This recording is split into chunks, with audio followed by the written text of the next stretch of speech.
But as it relates to witness 1, 2, and 3, those are names that aren't found in any reciprocal discovery provided by defense counsel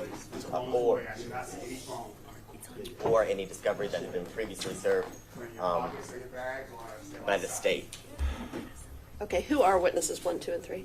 Witness number 1 is Miss Kamisha Griffin. Witness number 2 is Miss Cassandra Salloway. And then witness number 3 is Mr. Todd Crosby from Fall Line Forensics, LLC. An expert witness? That's the state's assumption. I know, Your Honor, obviously there's the statute for discovery, 1716-4, as it relates to witnesses to be served, the timeliness for witnesses to be served by defense counsel, especially as it relates to expert witnesses and expert reports and things of that nature found in that code section.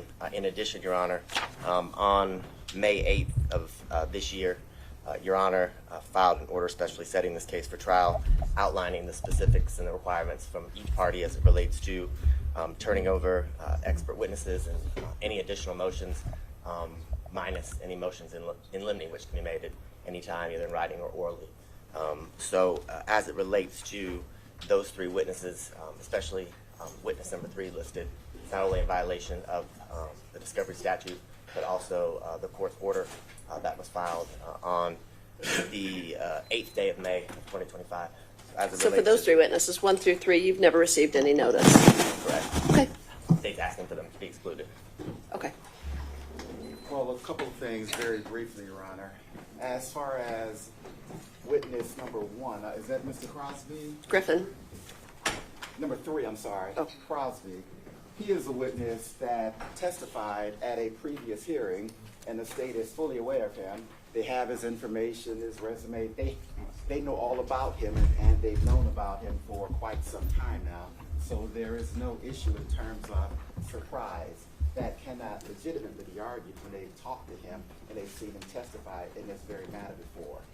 As to witnesses 1 and 2, a couple things. I guess on Monday when we started, I think that was Monday, the question I asked the court was that we recently learned that the state re-indicted this case in August of this year, and I believe that was filed on September 5th of this year. So I asked, are we proceeding under the old case or the new case? And the state indicated that we are proceeding under the new case. So based on that case having been re-indicted within the last 2 weeks thereabout, the notice of those 2 witnesses is timely. It is 5 days prior to when we'd be calling them as witnesses. And if the state would like, we'd love for them to have the opportunity to speak with them prior, and we would accommodate them.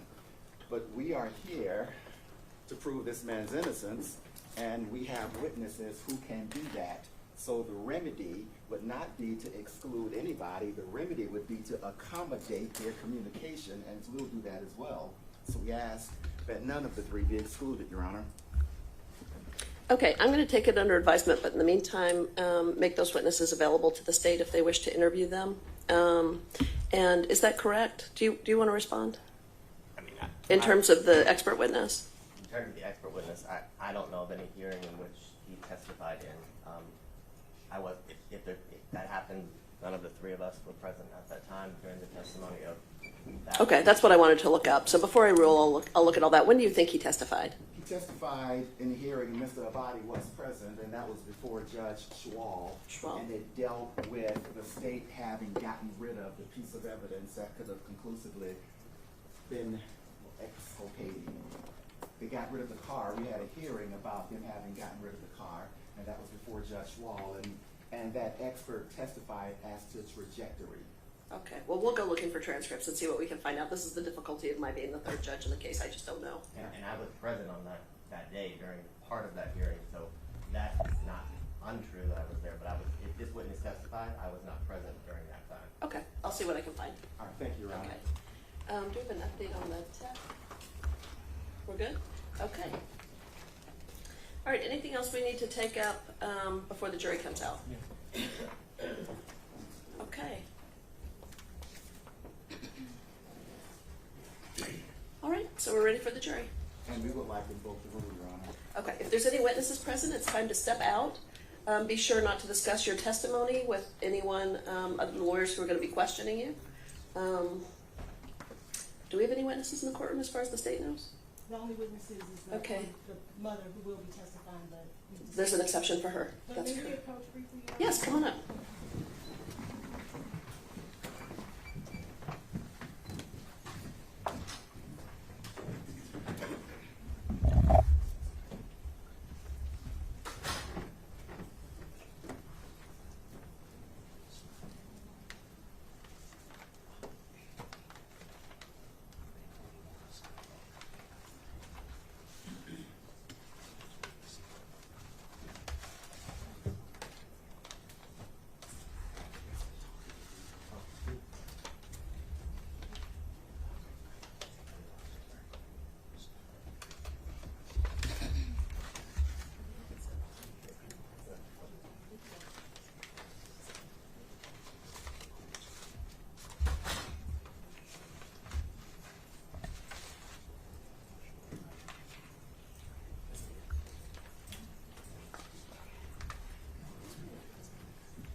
Council, the live stream is starting now, so if your microphones are on, you may be picked up. So just a heads up on that. Did you guys catch that at the state's table? Yes, Your Honor. Okay, just make sure your microphones are off unless you want to.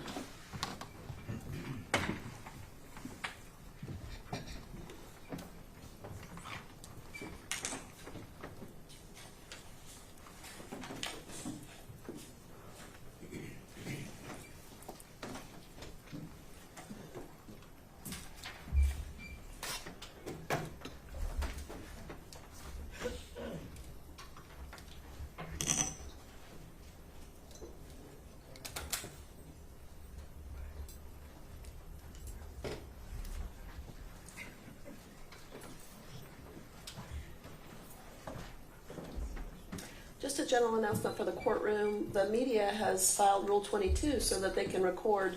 No one else is authorized to make any recordings in court. So if the deputies see you with a phone out, they're going to approach you about that.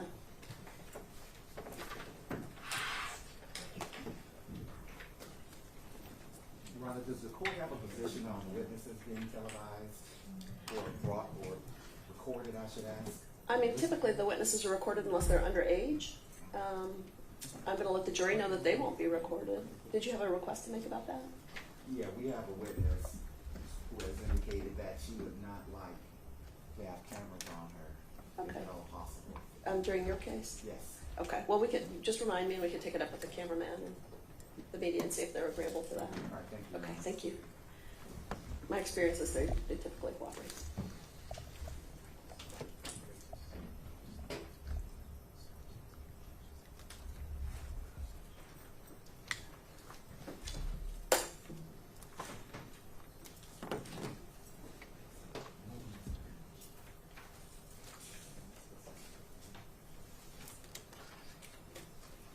All right, for the jury.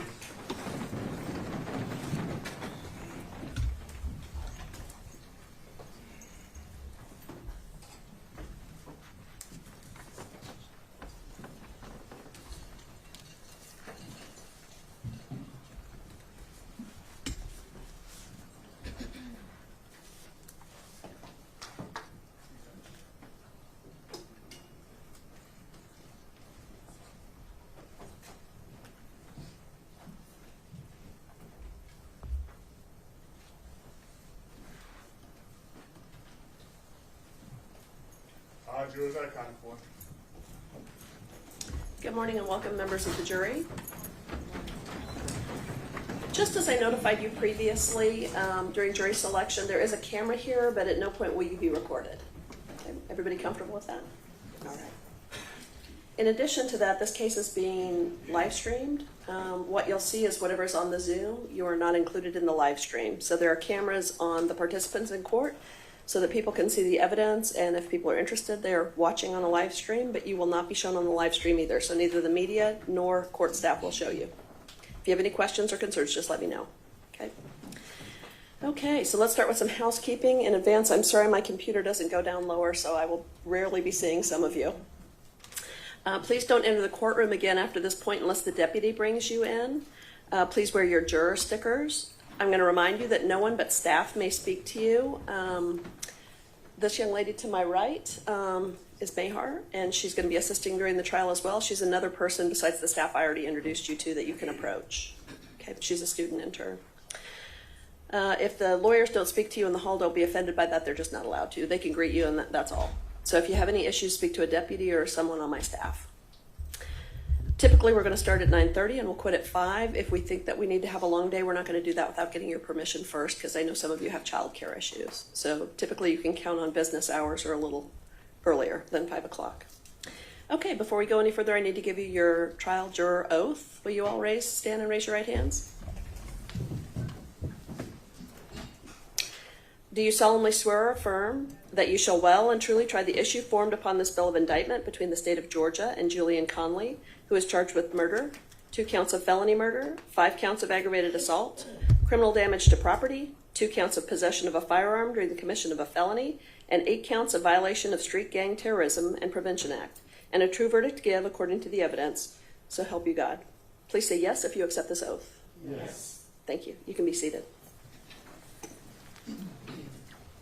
As I warned you previously, there are going to be times that I'm reading you jury instructions. If you are a person who has benefited by taking notes, you can, but just understand at the end of trial, after all of the evidence and after all of the arguments, you're going to receive a written jury charge. So don't feel that you need to transcribe the instructions that I give you. Okay?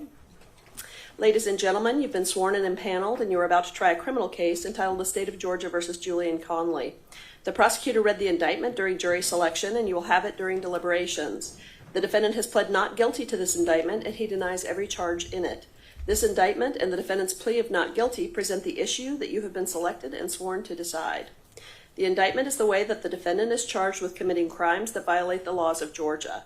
The charges in the indictment and the plea of not guilty are not evidence of guilt, and you may not conclude that the defendant is guilty based upon the charges or the not guilty plea. The defendant is presumed to be innocent until he is proven guilty.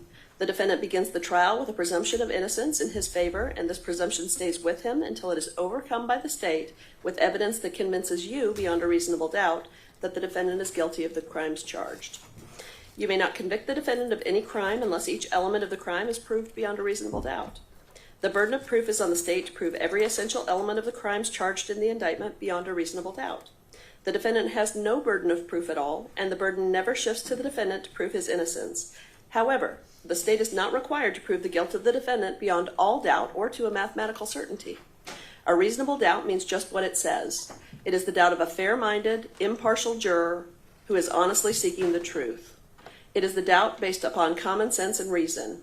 It does not mean a vague or arbitrary doubt, but it is a doubt for which you can give a reason, based on consideration of the evidence or a lack of evidence, a conflict in the evidence, or any combination of these.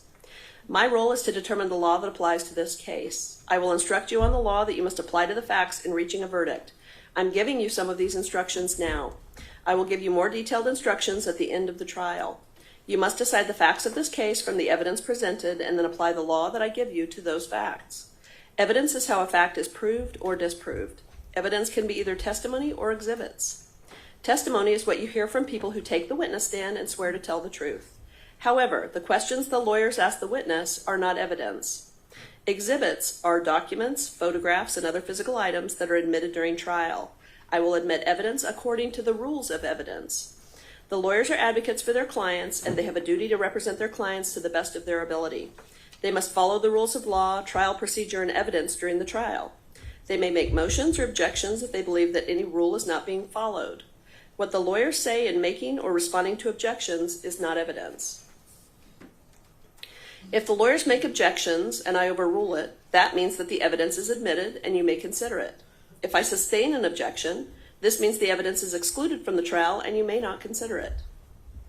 You should consider only the testimony and only those exhibits that are admitted. You should not assume or infer anything about the evidence which I have excluded. If you happen to hear or see evidence that I end up excluding from the trial, you must disregard it entirely in your deliberations and in arriving at your verdict. None of my decisions and nothing I say during the trial are evidence. Sometimes I may need to deal with the lawyer's motions or objections without you being here in the courtroom, so I will excuse you to the jury room. We'll try to limit such interruptions, and we ask you to please be patient when they do happen. This is the part where I always tell you guys you're going to be mad at us through most of this trial. We're going to have a lot of conferences where we need to send you out. We're going to tell you it's going to be about 10 minutes and then it's going to be 20. So please understand that we're doing our best and we're being as efficient as possible, but know that you are going to be removed more often than you like. And that's just part of trial, okay? The trial will proceed as follows. First, the attorneys may give what are called opening statements. Opening statements are not evidence. The state goes first because they have the burden of proof.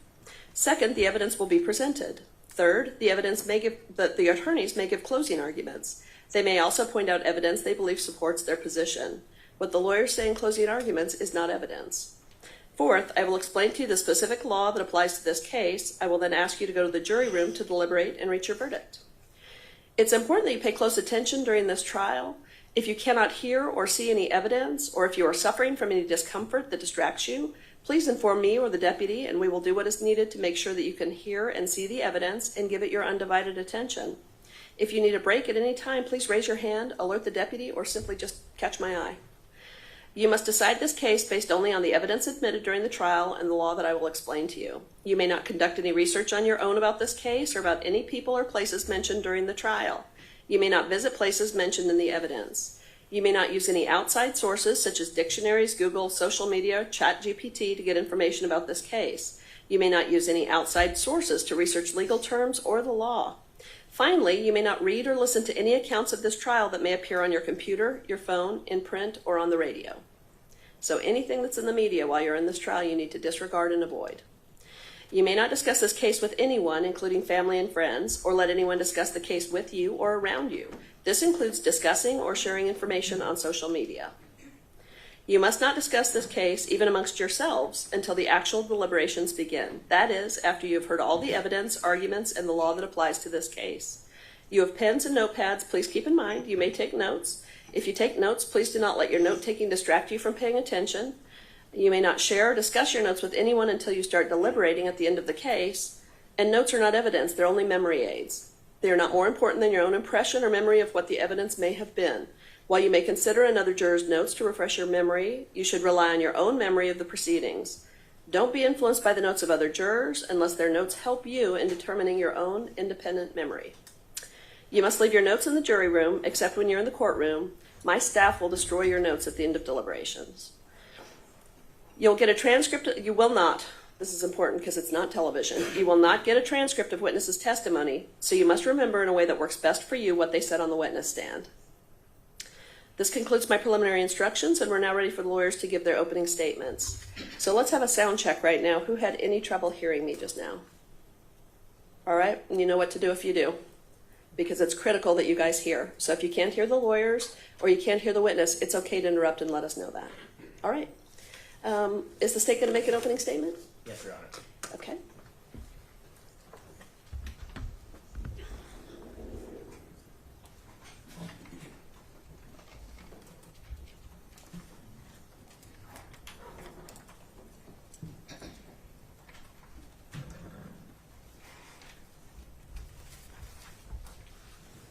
That goes for the screen too. If you can't see the screen, let us know.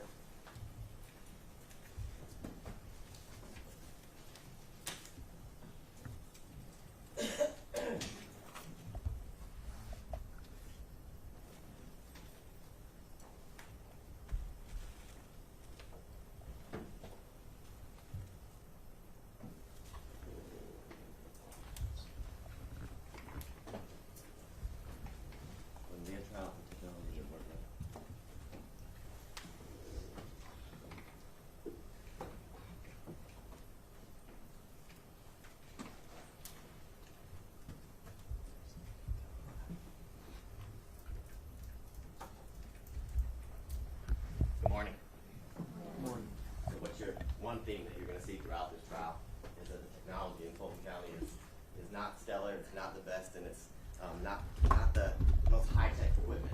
So at times you're going to experience, along with us, lags, and in this instance, PowerPoint is we click from slide to slide, lags as we play videos. So if we just ask you to remain patient. I know a lot of you guys either in IT or have spouses, family members, and friends who are in IT, so you're used to the fastest and the best. You're in the wrong place for that. So I'll apologize on behalf of all the parties in advance. 8 bullet holes. 8 holes, defects from bullets in the vehicle that Secoriea Turner was seated in the back seat playing on her phone. 8 bullets fired into the Jeep that Mr. Omar Ivory was driving, that her mom, Charmaine Turner, was seated in the front passenger seat, and little 8-year-old Secoriea Turner seated in the back seat, doing what 8-year-olds do, playing on a cell phone, looking at TikTok. No one knew that on July 4th of 2020, as this vehicle that Secoriea was playing, had a great day celebrating the 4th of July, would be the last day that she'd be alive. No one knew that this would be the last moment that Secoriea Turner would get to play on TikTok, would get to make a TikTok, would be the last moments that her mother, Charmaine Turner, would hear her laugh. When they woke up that morning, they had no idea that these would be the last moments that she'd ever spend with her 8-year-old. And why? Because the conscious, intentional, and deliberate actions of this defendant on July 4th of 2020, when he consciously and intentionally pointed his rifle, AR-style firearm, at the Jeep as it traveled around what you'll learn and hear about throughout this trial, a makeshift barricade blocked off by large orange blocks and orange cones that we see on the roads for construction. When the Jeep that Secoriea Turner did not submit to the authority of this defendant and his gang members, he intentionally pointed and pulled the trigger of this AR-15 style rifle, firing it into the vehicle that Secoriea was just trying to get home. Get home to continue to celebrate the 4th of July, that fellowship with her family like we all do on the 4th of July, celebrating America and fireworks and fun. But that all ended because of the acts of this defendant. One bullet that traveled through the back of this Jeep, traveled through the trunk, traveled through the seat, and traveled through the back of 8-year-old Secoriea Turner, killing her on July 4th, 2020. Having 8 short years of life with her family, with her friends, her hopes and dreams of being a student at Spelman ended in those few moments. Now, what you're going to learn through the course of this trial, and the evidence is going to show, is that little Secoriea, she loved to dance, she loved to play on TikTok, she loved to make TikToks, she was happy, she was full of life, she was full of joy. She loved to read, she loved to learn. And because she loved to read and learn, she had already decided that she wanted to be a student at Spelman, and would talk to her mom all the time about how excited, even though she was 8, that she was going to college at Spelman here in Atlanta. She loved her family.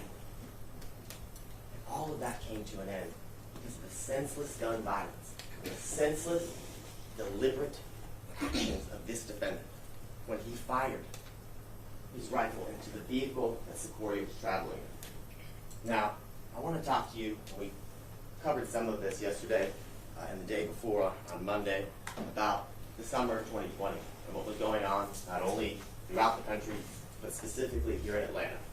It was a time that most of us had never experienced. It was an unprecedented time. It was a time where we were going through a global pandemic. We were experiencing surges during the summer of COVID-19. In conjunction with that, we were experiencing civil unrest because of protests that were supporting, rightfully so, racial injustice, trying to fight for change. But during the summer of 2020, as we moved into July 4th, at 1238 Pryor Road, near the Wendy's, Rayshard Brooks was shot and killed. And as a result of him being killed, that Wendy's the next day, on June 13th, was burned out. As many of you had heard, we talked about it yesterday and the day before, about what we remembered, what we read, the information we had processed as it relates to what happened to Mr. Brooks. And as a result of the shooting and the death of Mr. Brooks, there were protests throughout the city of Atlanta. There were protests specifically at the Wendy's where he was killed. And as we all are aware, that Wendy's was burned out. And that Wendy's, that area of 1238 Pryor Road, the intersection of University and Pryor, became a hub or a place where protests would happen often, where people would come to gather and support each other. But that changed as time moved on, and as time continued. It became more focused on things of violence, things that led to the death of little Secoriea Turner. And what you're going to see and what you're going to learn throughout this trial, you're tired of seeing maps and hearing us talk about locations. But this is the general location we asked you about yesterday. We talked about how you're familiar with it, how often you've been driven by it, and things of that nature. And this is the package store, which will be central to the facts and the evidence, as well as the BP, the area where the Wendy's was, and further down where you can see that there are warehouses on University Avenue. Now, as we move through the trial and as the evidence and the testimony unfolds, you're going to hear about, on July 4th, the conditions and the description and what 1238 Pryor Road, the intersection with University, looked like, what the conditions were, the people who were out there. You're going to hear about the fact that the police had coined the term or called this an autonomous zone, where during this time, the defendant and members of his gang had taken advantage of the fact that there was minimal police presence due to the unrest as it relates to police brutality and things of that nature.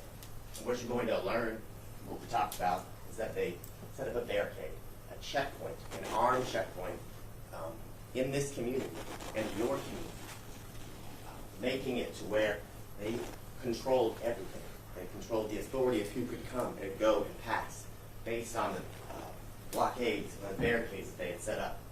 They were armed with firearms to control and to assert their authority. And what you'll see, and as you will find out, when you don't submit to that authority, there's consequences. And Secoriea Turner paid those consequences because Omar Ivory, a member of this community, had the audacity, in their eyes, to not submit to their authority, to not allow them to control his egress and ingress. He went around the barricades, and as a result, they shot into his car. You're going to see video surveillance. You're going to see a lot of photographs. These are examples of what the barricades look like. The large orange blocks, the construction cones that we see, unfortunately, all around the courthouses. We all travel the next couple of days here and back.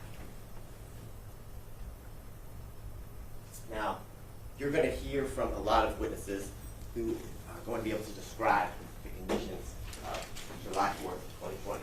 Members of this community, employees and people who work in the area.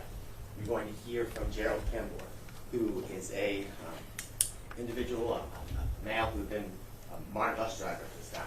He had worked with MARTA and was very familiar with the city and drove many routes throughout the city. On July 4th of 2020, his route included the University and Pryor Road area and stops. He's going to talk about the barricades that he experienced, the having to ask permission to move throughout the city in that area, that he saw individuals armed with rifles, that he was forced to stop. And the only way he could ever get through is if he asked permission, and he was granted that permission. You're also going to hear from members of that community, Chris and Samantha McCord. And you're going to hear about their experience on July 4th of 2020, when they attempted just to go home, just like Secoriea and her family, just to get across the barriers right over the second blockade where their home was. And they were denied access. Chris and Samantha McCord are going to talk about the fear that they felt, the anger that they felt, that they couldn't go to their home in their community that they had invested in, that they loved, that these people were preventing them from enjoying what they helped build and create. You're going to hear from Mr. McCord and Mrs. McCord to tell you that the firearms that the individuals, to include the defendant, pointed at their heads and at their vehicle, as they told them they weren't allowed to pass through, how they told Mr. McCord he was acting disrespectful, and how they made Mr. McCord turn around. What you're going to learn is shortly after the McCords were not granted access is when Secoriea and her family were driving in the area. What Charmaine and Mr. Omar are going to tell you is that they had spent the day with family. They had spent the day having fun, 4th of July, at Miss Turner's mother's house, that the family had gathered. They barbecued. They had shot off fireworks. They did what most people do on the 4th of July. And that they were coming home roughly a little after 9:30, and they got off at the Pryor Road and University Avenue exit off I-75. And they got up there, because their home was not far from it, and they needed to stop at the local package store, the All-American package store. And as they drove up to the intersection, Mr. Ivory will tell you that in looking at it, he believed it was closed. He saw that some of the windows were dark and boarded up. So he didn't stop there, is what Ms. Turner and Mr. Ivory will tell you. And what they'll tell you is they were going to go home. That their house was on the other side of the barricades, and they hadn't encountered the barricades before. They saw them, and Mr. Ivory will tell you that as he approached the area where the barricades were, he went around, he didn't stop, he went around the first barricade, and as soon as he did that, there was gunfire at his vehicle. They'll tell you the fear that they felt. They will tell you the moments in which the gunfire is entering their vehicle, going past their heads and their bodies, and how they survived by the grace of God. And what they'll both tell you, and what Charmaine will tell you, is in the moments as the gunfire is occurring, she hears her daughter cry out, "Mama, Mama, I've been shot."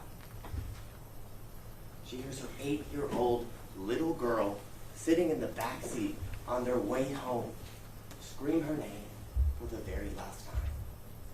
Because of the deliberate actions of this defendant, because someone had the audacity not to stop at this unlawful barricade, at this unlawful checkpoint. What both Ms. Turner and Mr. Ivory will tell you is they made it past the second barricade. They pulled over shortly down the road to attend to Secoriea. Ms. Turner will tell you that she dove into the back seat. She will tell you that she did everything in her power to keep her daughter alive, to try to stop the bleeding, to do whatever she could do to provide any medical assistance to keep the little 8-year-old with her. What both Mr. Ivory and Ms. Turner will tell you is they attempted to call 911. At that time, 911 was experiencing a high volume of calls. And Mr. Ivory will tell you that he called and called and called and couldn't get through. He will tell you that as he was making the decision to stay where he was and continue to call 911 or to go to the nearest hospital. And what he'll tell you is he kept calling 911 and he eventually got through, but his instincts, his gut told him he couldn't wait. So while he's on the phone with 911, and you'll hear, he's talking and walking them through the fact that they're driving to the hospital, that he's taking little Secoriea to the Atlanta Medical Center. He's doing everything in his power as her mother attempts to try to stop the bleeding, trying to keep Secoriea away. Now, the evidence will show, and you'll hear from officers and detectives, that Mr. Omar did arrive at Atlanta Medical Center. When he arrived, he was followed by an officer who was close in the area who saw Mr. Ivory kind of speeding through the city, down Boulevard, and into Atlanta Medical Center. And you'll see and hear from this officer, you'll see his body cam of the urgency in which they arrived, and you'll see the moment that Secoriea is taken from the back seat. She's rushed into the emergency room, and what the evidence will show, the testimony will be, is that they tried everything medically possible to save this little girl. They tried everything. But nothing they did could stop, could fix what this defendant did to this little girl. You will hear from Charmaine and Mr. Ivory about the moments when they find out that Secoriea didn't make it. That she was never going home. That they were going to be leaving the Atlanta Medical Center without their 8-year-old little girl.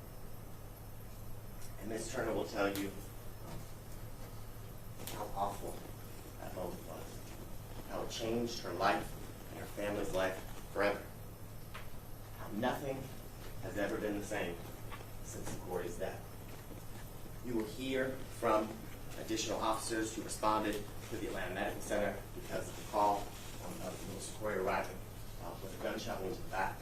You will hear from Detectives from the homicide unit how the investigation began, how Sergeant Epps was the first officer with the City of Atlanta Police Department to arrive right behind Mr. Ivory, Ms. Turner, and little Secoriea, and how he notified homicide, and how the investigation began, unfolded, and moved from the scene of where Secoriea died to the scene of where she was shot near the Wendy's at 1238 Prior Street.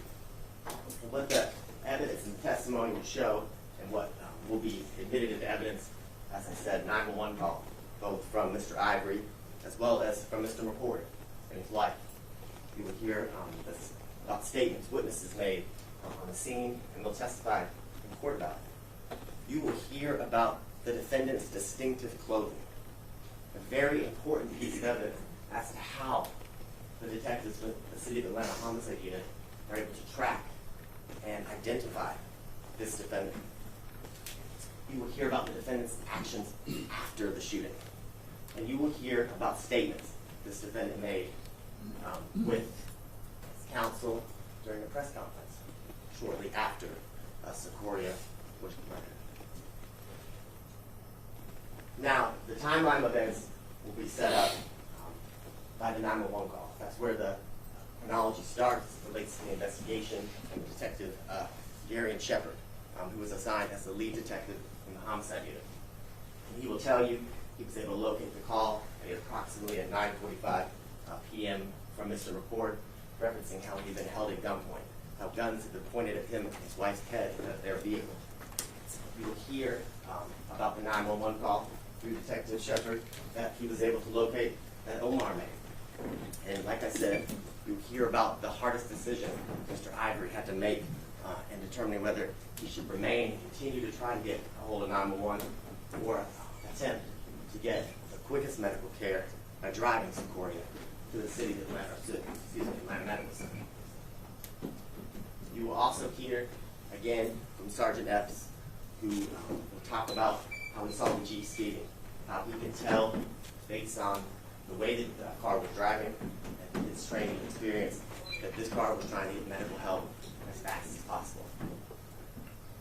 And Detective Shepard will talk about the first steps that he took after being assigned the lead detective in this case, how he attempted to canvass the scene and talk to witnesses, how the crime scene was photographed and processed, and evidence was collected.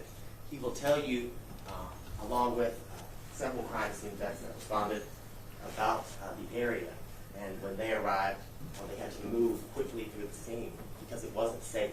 There were still members of the community, there were still members of the violent protests that night with guns on scene.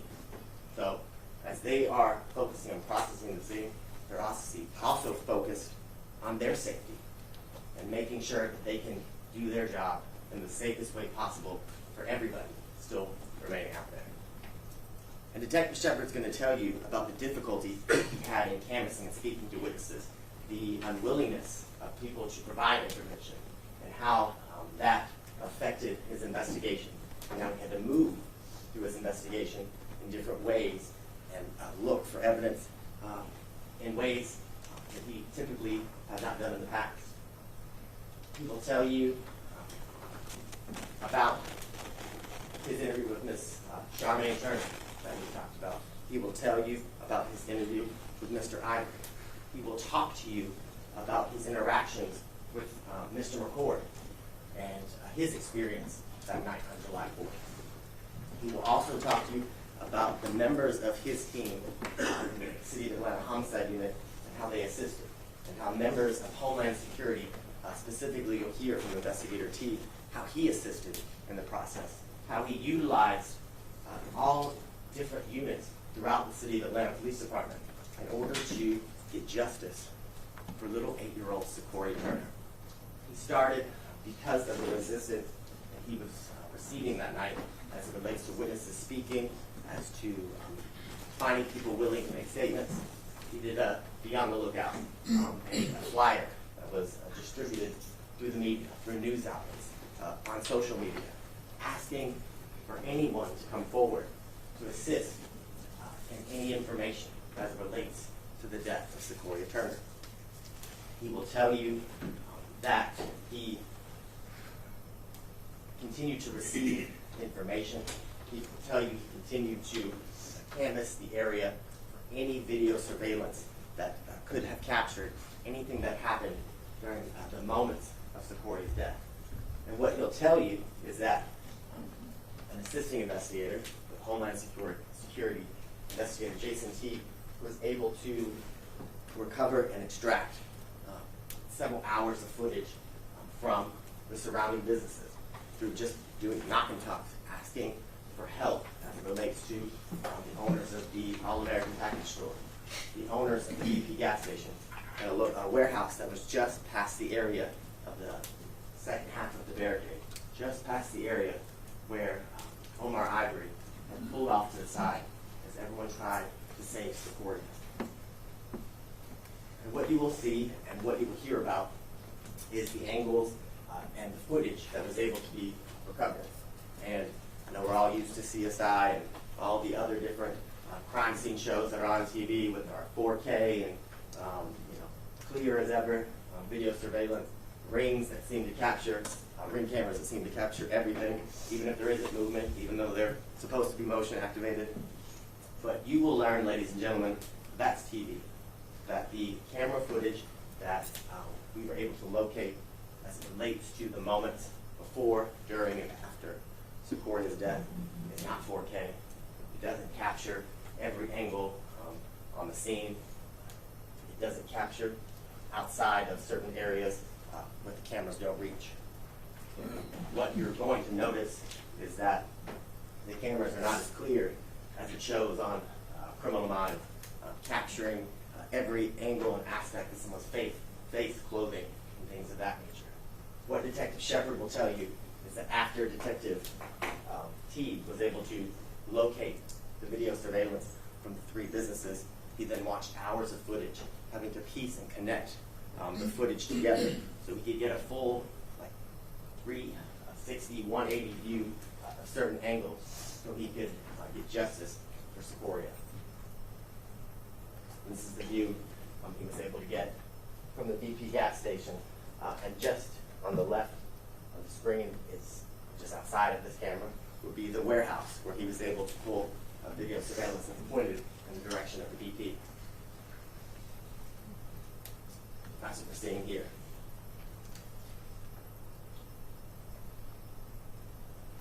So what Detective Shepard will talk to you about in his review and hours of review footage is he was able to locate the time in which the McCords pulled into the liquor store parking lot after they had experienced being held at gunpoint after they had been told they couldn't come through, after they were made to turn around. And you'll see on the video surveillance, the reports get out, looking confused, scared, wondering what happened, why they weren't able to move through. And you'll see the defendant in his distinctive clothing, his jeans with faded out areas on his thighs and down towards his shins. You'll see that he's in a distinctive red shirt with white writing. You will learn through witnesses that the writing on the back of the shirt talks about Piru Bloods, Elm Street. And you will learn the significance as it relates to that and this defendant being a member and associate of the Piru Bloods gang. Detective Shepard will tell you that in his review of the footage, he was able to locate two persons of interest at the beginning of the investigation that he identified. The defendant being the individual in the red, and then in the white t-shirt and the black jeans, the co-defendant, Mr. Jerry McKinney. And what I'll say as it relates to Mr. McKinney is that you're here for the trial of Mr. Conley. Mr. McKinney is not on trial before this jury at this time. Your focus as it relates to the guilt and innocence is on Mr. Conley. Mr. McKinney is not attached or a part of this trial that is before each and every one of you during the next couple of days. And what Detective Shepard will tell you is that he continued to review footage. And as he reviewed footage, he saw shortly before the shooting a MARTA bus. And through his number of years with the City of Atlanta Police Department, he knew that MARTA buses typically had cameras. And for once, he knew that this was an agency, this was a transportation industry that had great cameras, that had camera footage that we would hope to see on TV. Camera footage that reveals details of your face, of your clothing. So he reached out to members of the MARTA Police Department and MARTA Transportation, and he was able to identify that bus that was on the route from University and Pryor.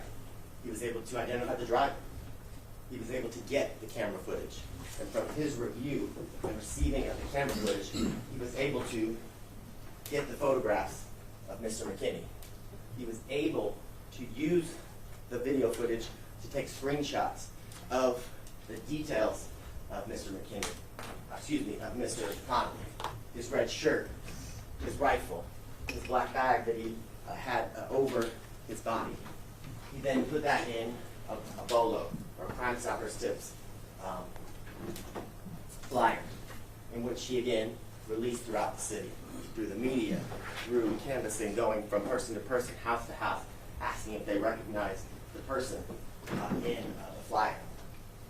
And as he did that, he did the same as it relates to Mr. McKinney, as he was able to get clear footage or clear pictures to distribute as it relates to him as a person of interest for the murder of Secoriea Turner.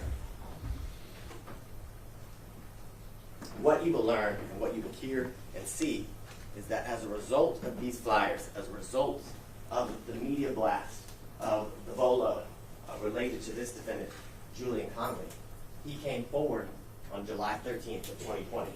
When I say he came forward in a press conference that he had arranged with his counsel at the time in front of several news outlets, one being in front of Tom Jones with WSB-TV, and other media outlets, Fox 5 with Angelique Proctor, where they all met in a central location, a central area, and he made statements while on or during the press conference that his counsel made statements on his behalf as it relates to his picture being distributed as a person of interest.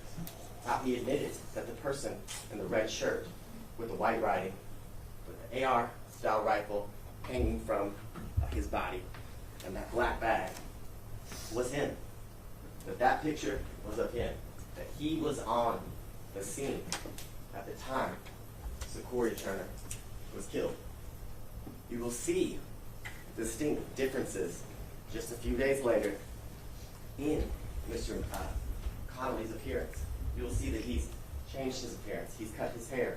It's nothing like the photos that you see, that you saw previously, where he had longer hair and twists that were coming down. And like I said, he made statements as it relates to identifying himself in the video that had been distributed by the City of Atlanta Police Department.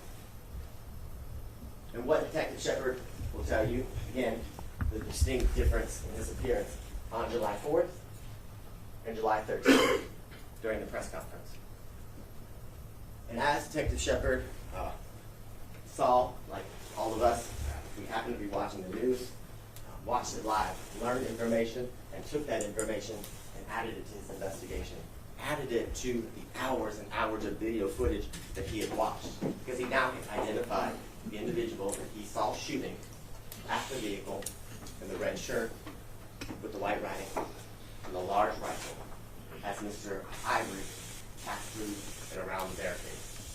And what Detective Shepard will tell you is that a day and a half later from the conference that the defendant held, he took out arrest warrants. And what Detective Shepard will tell you is that a common practice is once arrest warrants are taken out, they're turned over to the Fugitive Task Force team for assistance in locating and apprehending a suspect in which warrants have been sworn out for. And what Detective Shepard will also tell you is that as that was done, as the Fugitive Task Force began to do their part of the investigation in locating the defendant, the defendant's attorney, Jackie Patterson, who now goes by the fly lawyer Patterson, as you will hear. During that time, he reached out and arranged for Julian Conley to turn himself in. And then on July 15th of 2020, the defendant was taken into custody and placed under arrest. Now, you are also going to hear from experts that will be utilized during the state case in chief. You'll hear from the chief medical examiner, Dr. Karen Sullivan, and she will talk to you about the autopsy that she did on 8-year-old Secoriea Turner. She'll talk about the cause of death, which was the gunshot wound that she received to her back. She'll talk about the manner of death, how she classified it as a homicide. She will describe to you, and you will hear about a rifle projectile that was removed from Secoria's little body. And she'll talk to you, and you will see photographs of the hole and how large it is. And she'll tell you that's typical, not unusual, an individual shot with a high-powered rifle round, like Secoriea was. You will hear, toward the end of this trial, from Sarah Van Holm with the Georgia Bureau of Investigations. Ms. Van Holm will talk to you about her expertise and what she's been doing at the GBI for a number of years. That she's a firearms examiner, and that she has examined, analyzed, and made determinations about hundreds of different projectiles and ballistics evidence that she has compared. She will tell you that she received a number of ballistics evidence collected from the crime scene where Secoriea was shot. She will tell you she received that projectile that was removed from Secoria's body. And what Ms. Van Holm will tell you is that in her comparison of 7 shell casings, cartridge casings, as Ms. Van Holm will call them, in her comparison of those shell casings, she will be able to tell you that all of them came from one gun and that they were all fired from an AR-15 rifle. She will also tell you that the single bullet that was removed from Secoria's body is consistent with being fired from an AR-15 style firearm. Same caliber of ammunition, 5.56, 45, as the 7 shell casings that were collected from the scene.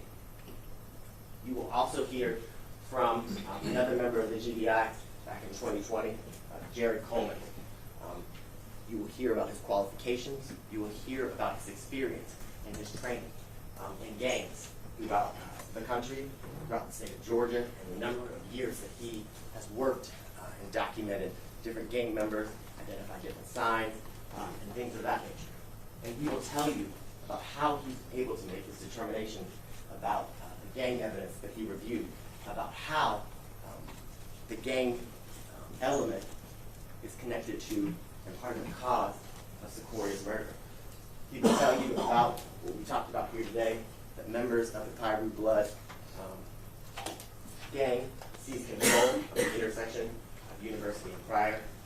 He will tell you that that seizure intersection was to admit a dominance, gain a position of dominance of that territory, of that area where Mr. Brooks was killed, and his connection, God bless you, to Kyrie Blood, and how that this seizure was done via the armed checkpoint. And he will talk about the importance of a refusal to submit, a refusal to recognize the authority of these gang members, and how that refusal is met with violence, and here specifically gun violence. Now, as the judge mentioned earlier, again, this isn't like TV. The technology, as you've seen throughout this presentation, is poor. What I want you to keep in mind is that we've given you pens and paper, old school style, where you can take notes. I would encourage you to take notes, because though Madam Court Reporter is constantly typing and having to take down all the things that we say that don't make sense, the things that she can't understand, we can't give you a transcript of that as you go back to deliberate. Your transcript will be your notes. Your memory will depend on each and every one of your collective taking of notes. So I encourage you to take notes and to pay attention during the testimony and evidence, because everything that's presented to you is important. Everything that is presented to you is to get justice for 8-year-old Secoriea Turner.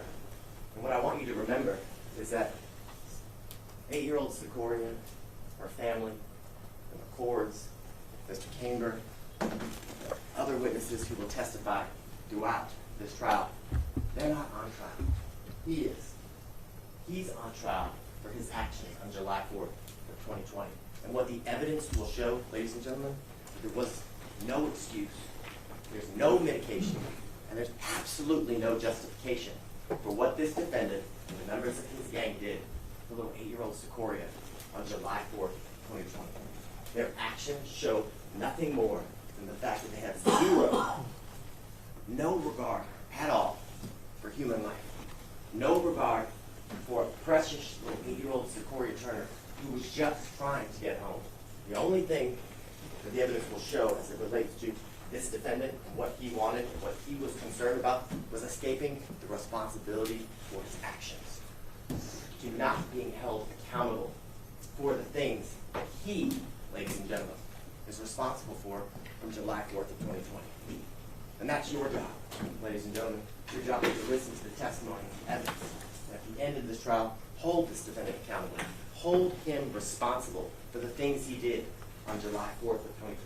For cutting Secoria's life short, or only allowing her to live a very short 8 years, making her hopes and dreams of Spelman a reality that will never come true, making it so Ms. Turner will never hear her daughter laugh, see her dance, do the things that she loves. And the evidence will be clear during the course of this trial that this defendant acted intentionally, he acted deliberately, and consciously made the decision to point, shoot, and pull that trigger at the vehicle that Secoriea was just trying to get home. The evidence will be clear. And at the end of this trial, ladies and gentlemen, myself, my co-counsel, Ms. Young, will have the opportunity to address you again, have the opportunity to talk to you about the injustice that little 8-year-old Secoriea Turner had to endure at the hands of this defendant.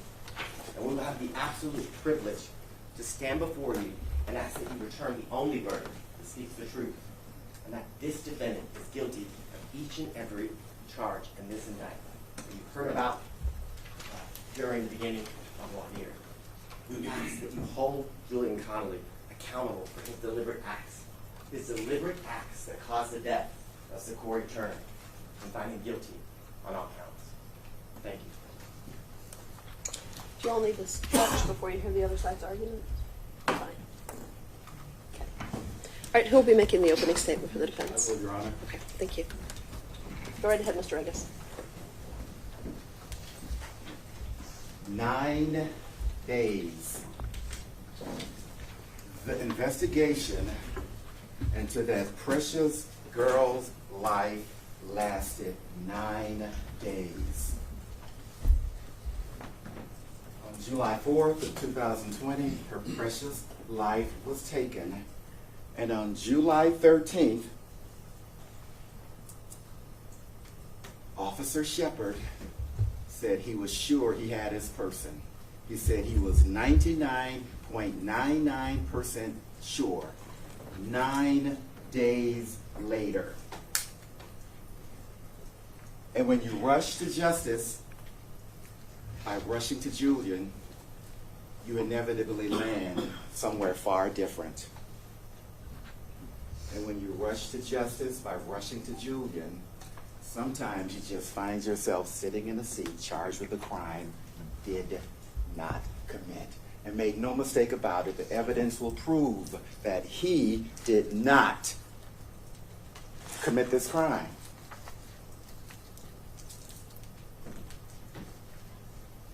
And we are going to prove it. The math, the mother, and the man behind the wheel all agree, or at least they did, that Julian didn't do it. The math, the mother, and the man behind the wheel, they all said it, or at least they did, that he did not do it. We're going to start with the math.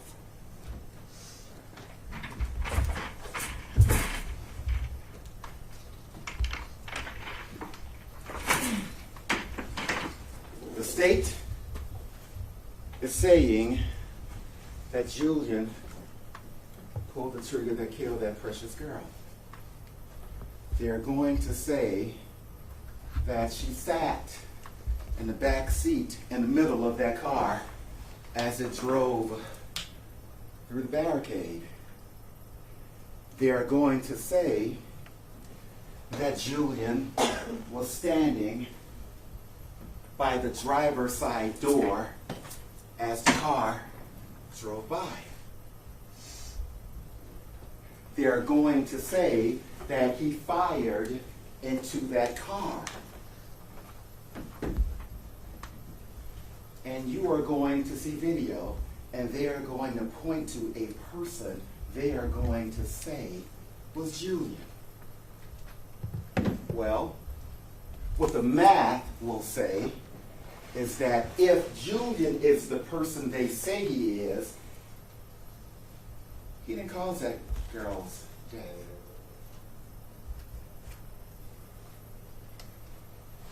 She was, and there'll be no dispute about this, a beautiful, beautiful 8-year-old girl. And that did not deserve to happen to her.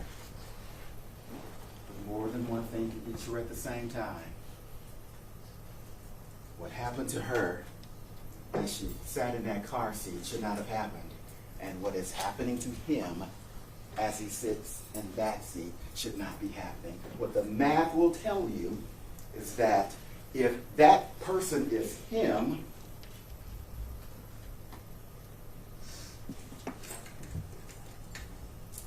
he could not have caused that girl's death. Because if he is firing, as the evidence will show, and they'll have a medical examiner to testify about the fact, if he's standing and firing at the driver's side door, their medical examiner is going to tell you that the bullet entered that beautiful young girl from right to left, from low to high, from back to front. What that medical examiner will tell you is that the person who fired that shot, that trajectory is consistent with a person being on the right side of the car or near the back right side of the car to create a low to high, back to front, right to left trajectory. The evidence is going to show that a person standing by the driver's side door could not create that. But beyond the math, On that night, as they rushed to the hospital,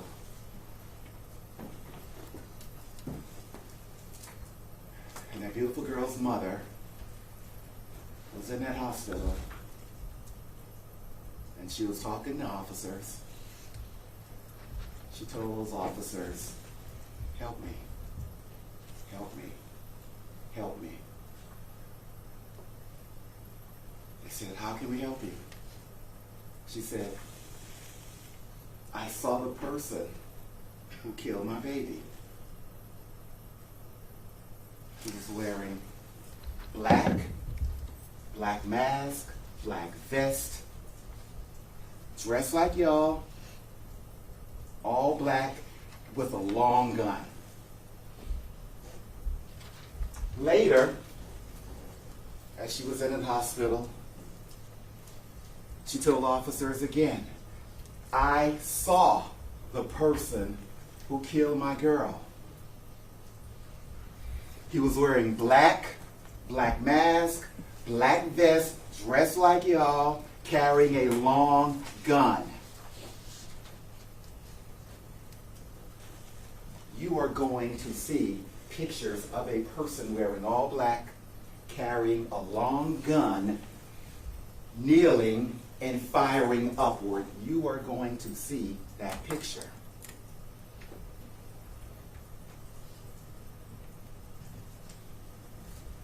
You rush to justice by rushing to Julian. Sometimes you don't bother looking at the evidence along the path.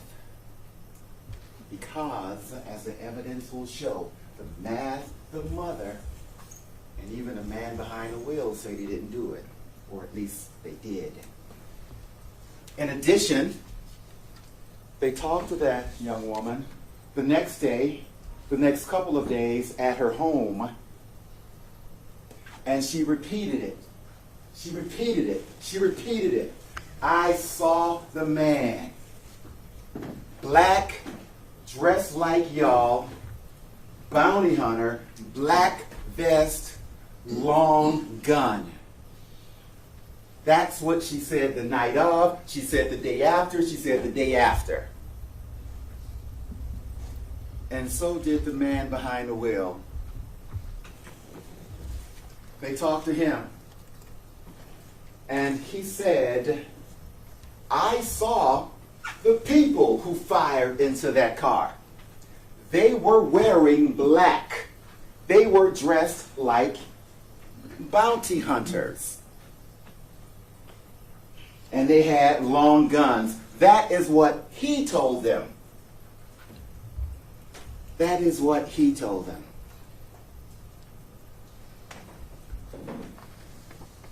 But not only did he tell them that, he gave Officer Shepard pictures.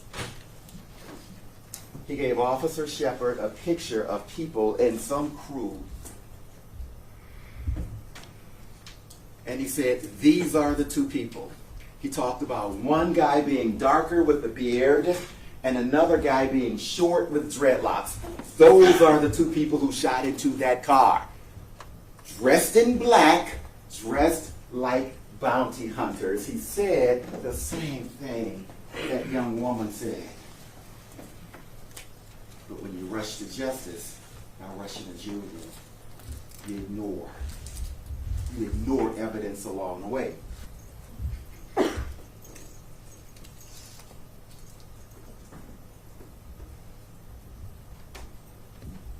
July of 2020, that was a different time.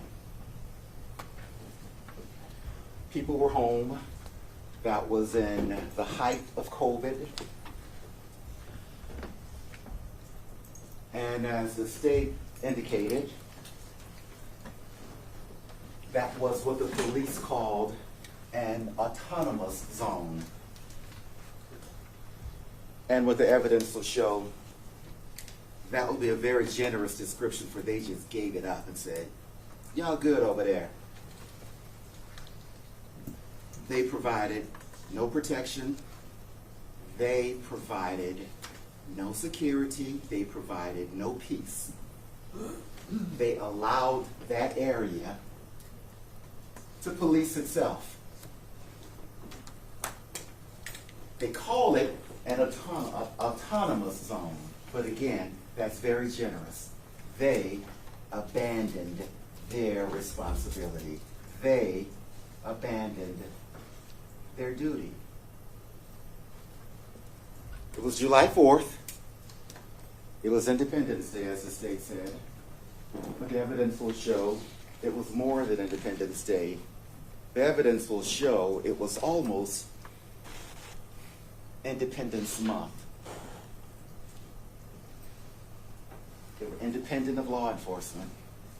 They were on their own, not by choice, but because they were left no choice.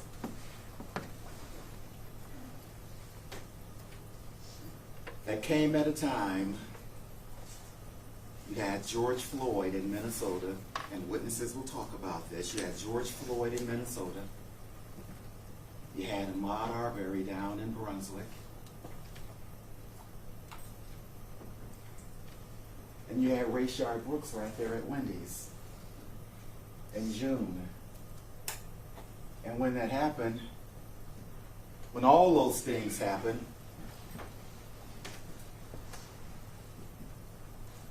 people congregated at the scene of the Rayshard Brooks shooting. They congregated at that Wendy's for one night, for 1 week, for 2 weeks, for 3 weeks. They stayed, many of them stayed overnight. And in that autonomous zone, as they call it, it wasn't about gangs taking over, and the witnesses will tell you it had zero to do with gangs. In fact, as it was Independence Month, what you had in that community was, in their eyes at least, and they'll tell you, the community felt like it was winning. And not just winning, it was winning finally. They saw George Floyd. They saw Ahmaud Arbery. They saw Rayshard Brooks. And in that area, they had tents. They had grills. The community was feeding itself. You even had people who planted a garden. They were trying to provide haircuts for kids. They even had a porta potty they had there by the Wendy's because it was Independence Day, but it was Independence Month. Not by choice, but because they were left no choice. And as they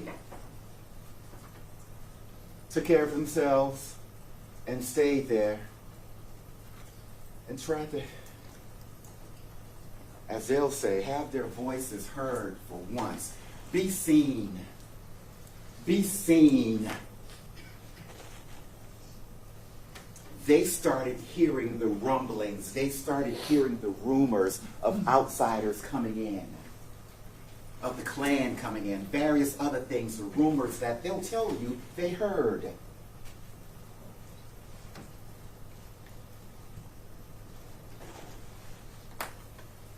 They're not going to show you any evidence of any defendant bringing in a barricade. The barricade was left by the city because it was Independence Day, but it was Independence Month because law enforcement said, nah, y'all good over there. So they brought barricades.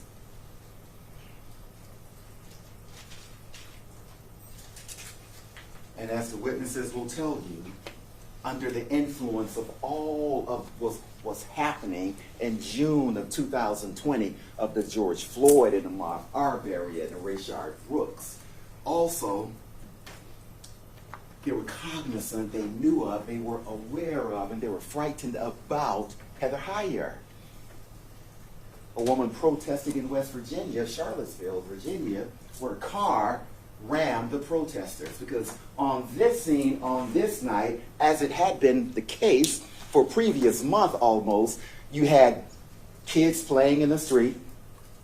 You had people cooking out, kids doing cartwheels, and families cooking and sharing food. This area is about 50 yards. It's less than a football field, 50 to 100 yards from beginning to end of that barricade. And that was the area. You'll see the video. Because it was Independence Day.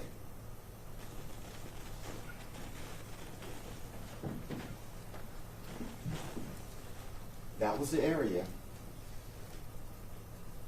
where they wanted to keep their piece of America safe. The witnesses will tell you it was not about harming anybody. It was about healing everybody and protecting the community. So what you'll see is, you'll see that car go barreling past that barricade. You'll see that car hit somebody as it tries to jump out of the way. And you'll see somebody who was hit raise up and start firing. And you'll see that car keep going. And then you'll see somebody at that second barricade kneel in fire.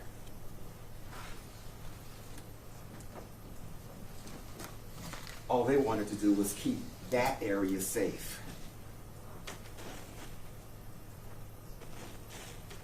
Because when that car came by,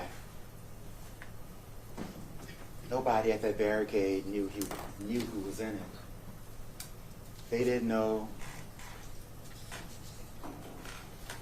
that that beautiful young girl was sitting in the back seat.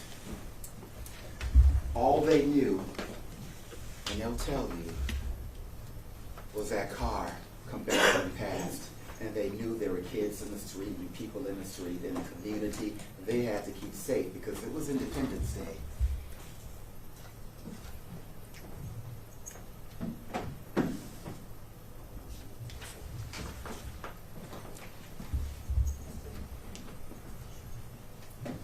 As the evidence will show, 9 days into what should have been a thorough investigation, Officer Shepard said that he was 99.99% sure that Julian Conley fired those shots into that car.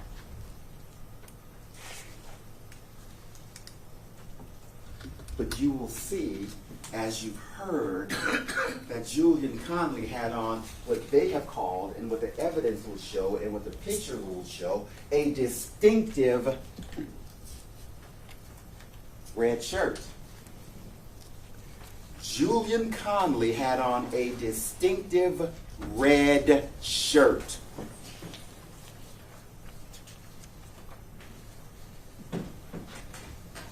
But when you rush to justice by rushing to Julian, you ignore the fact, as the evidence will show, that the mother, and the man behind the wheel all said something different. Because what the mother said was all black, dressed like a cop. What the man behind the wheel said was all black, dressed like a bounty hunter. What the man behind the wheel showed pictures of were people in all black, dressed like a bounty hunter. But he had on distinctive red. But what happened? The evidence will show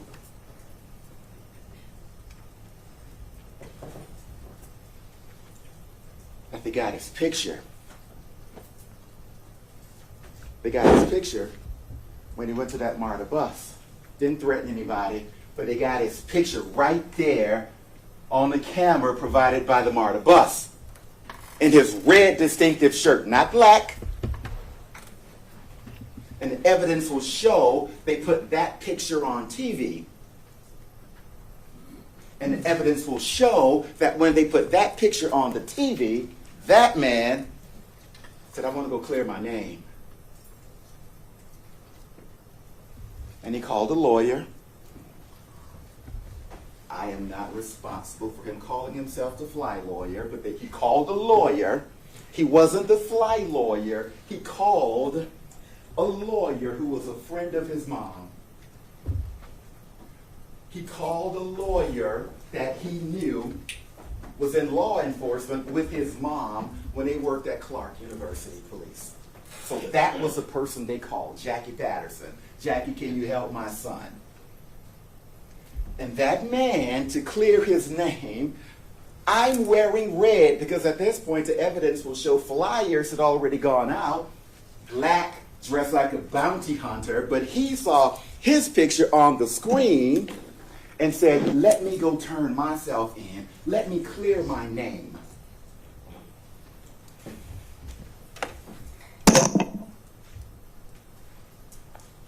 And when he did that,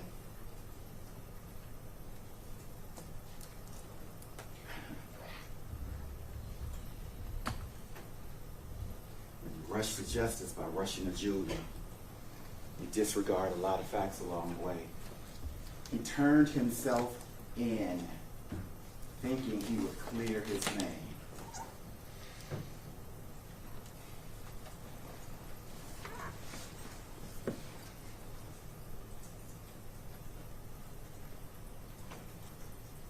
When Officer Shepard made that statement 9 days later about being 99.99% sure, that was before he'd even requested to view the results of the autopsy. Because, again, when you rush to justice, you don't have to wait for details. Before he got the results, before he'd seen the results of the medical examiner, he already made up his mind.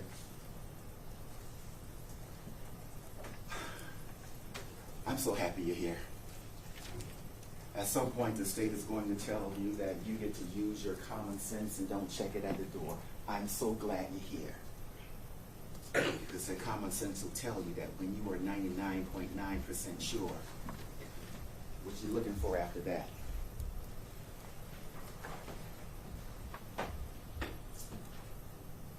So when he made that statement about being 99.9% sure and saying that Julian was standing by that driver's side door firing into the car, he didn't know at that point that the bullet entered from right to left, low to high, back to front.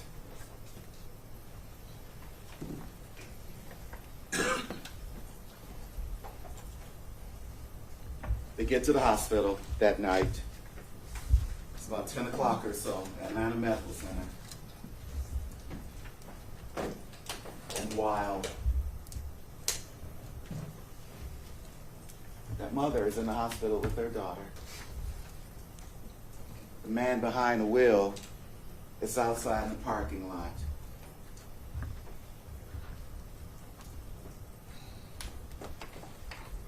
And he's telling them from outside in that parking lot, I'm going to have a lawyer tomorrow.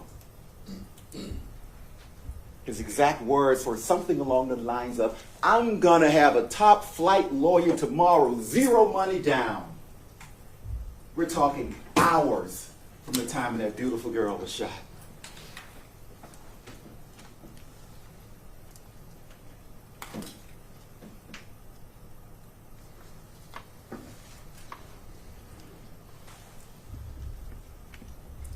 So glad you're here.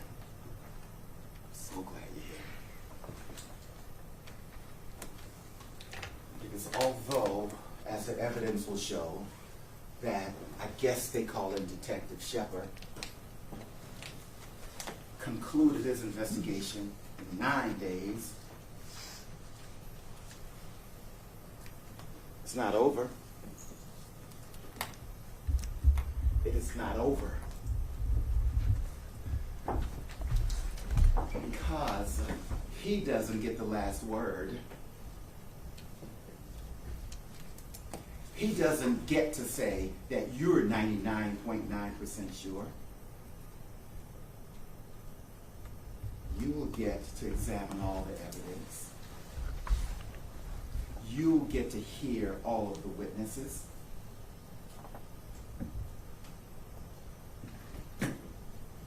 you get to do something they didn't do.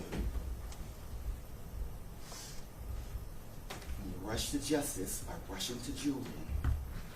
You ignore the fact that the mother, and the man behind the wheel all agree that he didn't do it. You get to finish the investigation.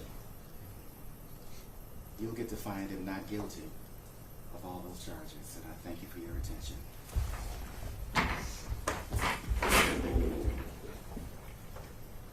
Thanks, everyone. Do you need a break before we start with our first witness? You need a restroom break? Okay, go ahead and step out. All rise for the jury.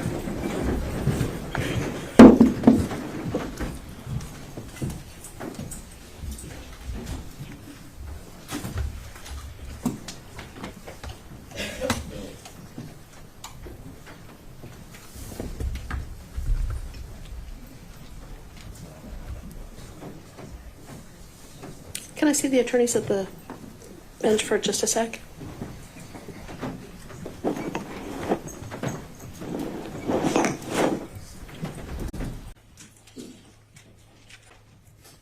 Okay. Ready to call your first witness? Thank you. Everybody be seated. Do you swear affirm the testimony you give to the court that the truth, the whole truth, so help you? I do. Go ahead and have a seat, please state. Spell, state your name to the microphone. Detective Jason Tigg, JASON, City of Atlanta Police Department. Good afternoon, Detective T. Can you tell the jurors how you are currently employed, sir? I'm a detective in the Police Department's Homeland Security Unit. Okay. And how long have you worked with the City of Atlanta Police Department? 27 years. And can you tell the jurors in your 27 years, kind of briefly, where you've been assigned throughout your career? When I came on the police department after police academy, I was assigned to Zone 3 as a patrol officer for the first 5 years of my career, at which time I was promoted to detective in 2004, at which I was a robbery and ag assault detective, mostly concentrating in the downtown area. Then I was transferred to the Intelligence Organized Crime Unit up under our Homeland Security Unit. And I specialize in investigations dealing with organized crime, higher-end narcotics, and things of that nature. After which I was moved within the unit to our electronic surveillance unit in 2009, when I was sent off to training to specialize in basically everything from taking video, installing covert cameras, GPS tracking, wiretapping, video recovery from digital video systems, radiological detection, and things of that nature. And you said you were assigned to that unit or that division of Homeland Security in 2009. Have you been there ever since? Yes. And can you describe to the jurors the training that you received when you started and the training you continue in order to be able to do what you do in the technical division of Homeland Security? Well, it's just continuing training in different places. A lot of training we've had to go to the Regional Counter Drug Training Academy in Meridian, Mississippi, where I went through my basic tech school, which was an 80-hour course, and then teaching you how to deal with cameras, installations, dealing with GPS trackers, and things of that nature.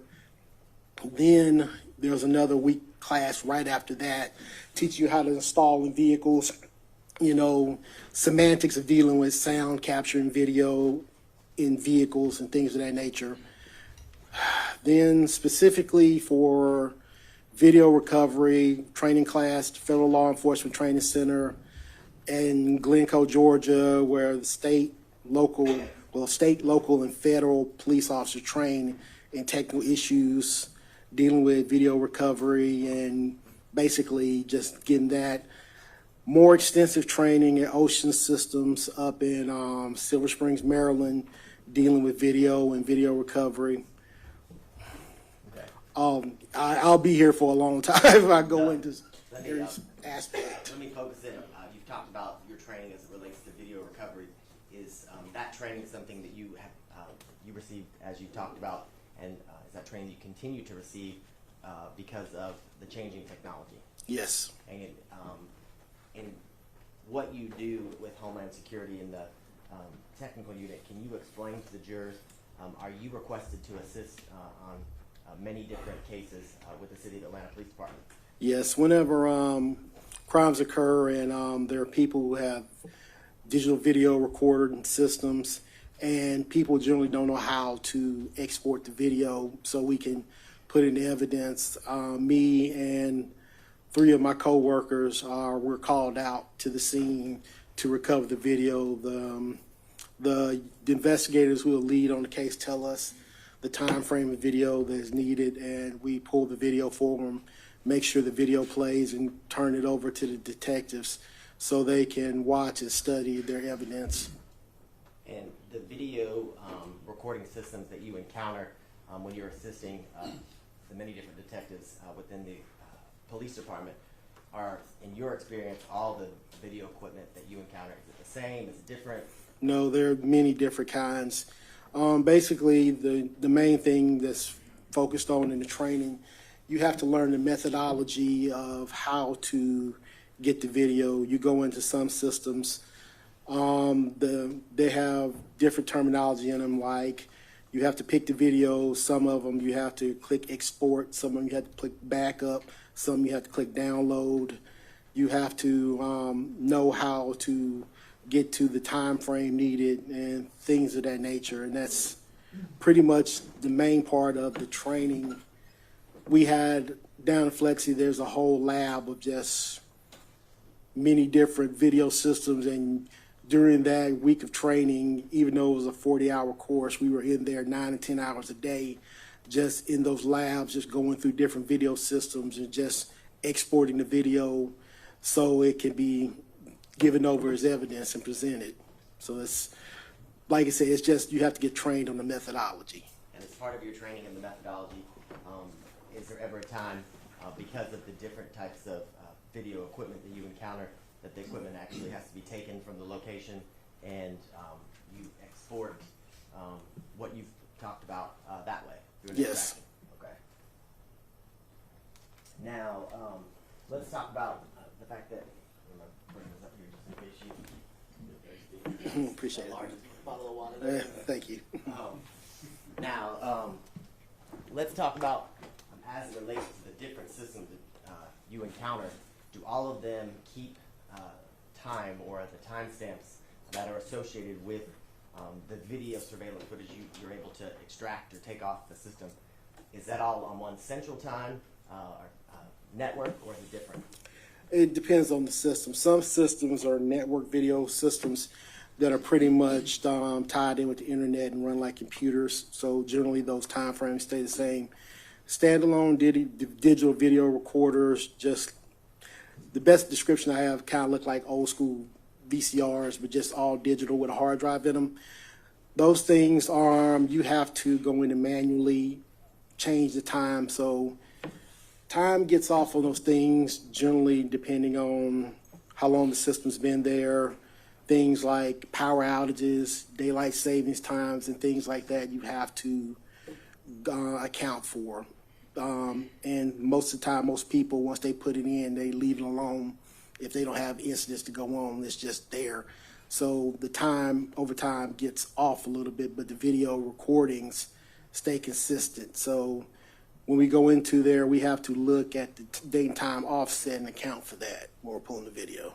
And based on kind of what you just described, when hypothetically, if you're helping an investigator either in homicide or in a different department or unit within the City of Atlanta Police Department, and you pull footage from several different video surveillance systems from, let's say, a BP at one location, a warehouse camera, is it possible that the timestamps on those two independent video systems are different but covering the same time period? Yeah, because generally you can even, their times generally never match up. Even it's kind of like even with you and your cell phones, a lot of times you might have a cell phone on Verizon or a cell phone on AT&T, they might not even match up perfectly. And when you're dealing with video systems like that, they generally never match up perfectly. So in those instances, when you are able to locate different video surveillance systems in an area that there's the potential that evidentiary value is of each system. How are you able to make sure that you pull the same time period for each system if they're running on different times, that they have different timestamps? Well, you look at the time on the live screen right there, and you make the changes. You account for that and just pull back. On homicide investigations, usually though, we're pulling a massive amount of video. We're going back sometimes hours, if not days, sometimes to pull video. So we account for that, and generally, when we pull video, the defining thing we like to do is to most of the time catch when the patrol cars are there because of the in-car video systems and the body-worn cameras. Those times are usually correct. So that's way, once we have them arrive, that's how we can gauge if we're watching the video approximate times. Okay. And coming this back on July 4th of 2020, were you requested, or was your assistance requested by the lead detective, Detective Shepard, as it relates to the death of Secoriea Turner between the hours of 9:30 and 10 o'clock on July 4th? Yes. And once you receive that request or that call for assistance, can you tell the jurors kind of the first steps that you take in order to assist Detective Shepard? Well, Detective Shepard directs me which businesses he wants me to pull the video from, and generally they've already made contact with the people that I need to talk to go in there. Identify myself, and they show me to where their video system is.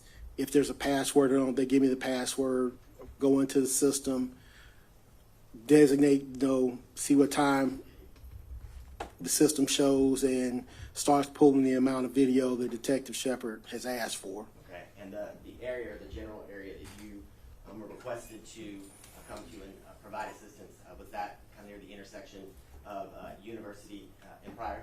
Yes. And is that location that you that corridor that you canvassed and attempted to extract video surveillance here in the city of Atlanta, Fulton County? Yes, it is. Now, once you arrived to the scene, can you kind of describe what you observed, the environment?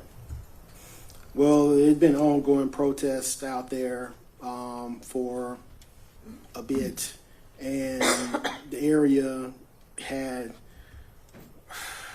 best description, was kind of like in disarray in the area, because basically overnight there was like hardly any law enforcement presence out there. So it was kind of a interesting scene. Okay. When you arrived on scene, were there other officers and detectives on scene? Yes. And is one of the primary concerns when you arrived and when others arrived the safety of the members of the police department and the general public that's still present and out there? Yes, because we have to hold the crime scene. Okay. And let me ask you this question. During the summer of 2020, you were working in Homeland Security? Yes. And as it relates to your specific division or unit, Homeland Security, were there, to your knowledge, based on being in the unit, officers or detectives with that unit present throughout the summer? Present, yes, present in the areas generally until certain times when things started going south at night. Okay, and can you explain, what do you mean by that? The present generally, and then at night, their presence was, it sounds minimal? At that location, generally at night, people started showing up. I'm an objector, Ron. I don't know that the officer is testifying from personal experience. I am. Okay, well, I'll withdraw the objection. Thank you. People started showing up carrying long guns, walking in the area, blocking the street and confronting vehicles as they passed through. Generally around those times, we were basically told to go ahead and leave the area because when you're dealing with undercover police officers and people open carrying of weapons, you increase the possibility of confrontations between the two. And is it fair to say that withdrawing, the presence of uniform officers during that time, and as well as you said undercover officers at the evening, is that for the general safety of everyone? Depends on someone's point of view, but generally, yes, you're just lessening the potential of an armed confrontation. Okay. Now, that's a bad question. I should ask, does that minimize, based on your training experience, the risk of confrontation with law enforcement being withdrawn with people open carrying rifles and things of that nature? In a sense, yes. Okay. Now, when you arrived to assist Detective Shepard in his investigation, can you explain to the jurors the video surveillance systems that you encountered and your success in being able to extract or take data from the surrounding area? Yes. Different systems. The BP gas station had a specific system that uses a proprietary player, and the other two had regular DVR systems except for the digital. The system at the diesel place that was actually at the time it was vacant they had their cameras outside on poles recording. Okay. And is that the area that can be described as a kind of a warehouse that's kind of past or across catty corner from where the Wendy's used to stand? Yes. And were you able to get any video surveillance footage from the liquor store, the package store at the top of the street where University and Pryor intersect? Yes. And can you tell the jurors when you encountered that system, was there anything different than what you've described as it relates to the systems you encountered with what I'll call the warehouse and then the BP gas station? Just different brands. Okay. And can you tell the jurors when you examined the systems and you were able to, were you able to extract footage from each one of the systems and each one of the locations? Yes. And in your review of the cameras and the footage, were all of the timestamps that you encountered from each system, were they the exact same? No. And were you able to do what you've described, look for uniformed officers or events that you have been, that you've talked about here with Detective Shepard and locate the footage for what's been described? Yes. Okay. And in each instance, as it relates to the footage or the system from the BP, the package store, and then the warehouse, were you able to actually download the requested footage from Detective Shepard? Yes. And I want to show you what's been marked as State Exhibit 2. Can you hand me that first, Liz? Yes. You will take a look at State Exhibit 2 and let me know if you recognize it. Yes, this video for the incident. And the video, is it contained on a USB? Sorry, she couldn't Yes, hear what he video from the incident. The video that you described from the incident in State Exhibit 2, had you have an opportunity to review all the video footage contained or the video footage that's contained on the USB drive? Yes. And is that video footage a fair and accurate copy of the footage you were actually able to pull from the BP, the package store, and the warehouse? Yes. And in addition to looking at the footage you actually pulled, did you also look at footage on State Exhibit 2 where it was a compilation in the sense that the footage from each one were merged or put together? Yes. And after you reviewed the compilation, did it fairly and accurately depict all the footage that you looked at previously when you assisted Detective Shepard on July 4th, 2020? Yes. Yeah, at this time, the state would tender what's been marked as State Exhibit 2 in evidence. Any objection?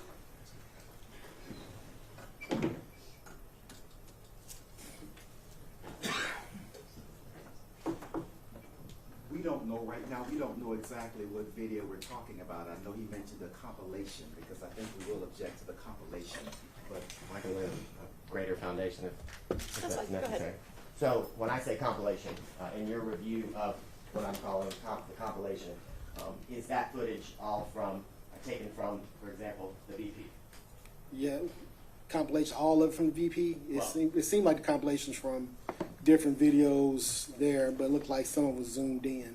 So let me be more specific. The compilation, was it specific time periods from each one of the video surveillance camera systems that you've encountered and have described today from July 4th of 2020? Yes, you should be able to match up the compilation to the raw video.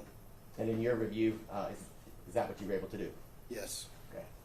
At this time, now in the State Defendant with remarks to State Exhibit 2. Your Honor, I'll object to if it's the altered video where there are marks on it, I'll object to that. And I'm just not certain if that's the video we're talking about in terms of compilation where there are circles and highlights. I object to that. Are there circles and highlights? And zoomed in, as the witness said. There is. Okay, are you going to submit the original videos too? Are you going to put those in evidence in case the defense needs the original videos? It's all there? Did State Exhibit 2, did it contain every video that you were able to pull from the extractions of all three systems? Yes, it had the raw video. And in addition to the raw video, did it have a compilation of the raw video from each of the systems you described, but for specific time periods, and let's say for an example, 9 to 10 o'clock from the BP, from the warehouse, and from the package store? Yes. And was any of the footage altered in a way that changes the substance of what you were able to extract and pull? From what I watched, no. Okay. I would tender State Exhibit 2. We object to the altered video. On what grounds? It's altered, Your Honor. It is testimonial. There are circles, there are highlights, there are, I think, zoomed in parts are dark. It's enlightened. It's testimonial. It's drawing conclusions that should be in the province of the jury to determine if that person is the person they're saying it is. Okay, I think that these may be arguments for whether the video would go out later in the trial with the jury. Do you want to talk? You can talk. Go ahead. Well, Your Honor, I believe this is an issue that we need to discuss outside the presence of the jury. We Okay. need to understand that they were going to try to admit this right now. Okay.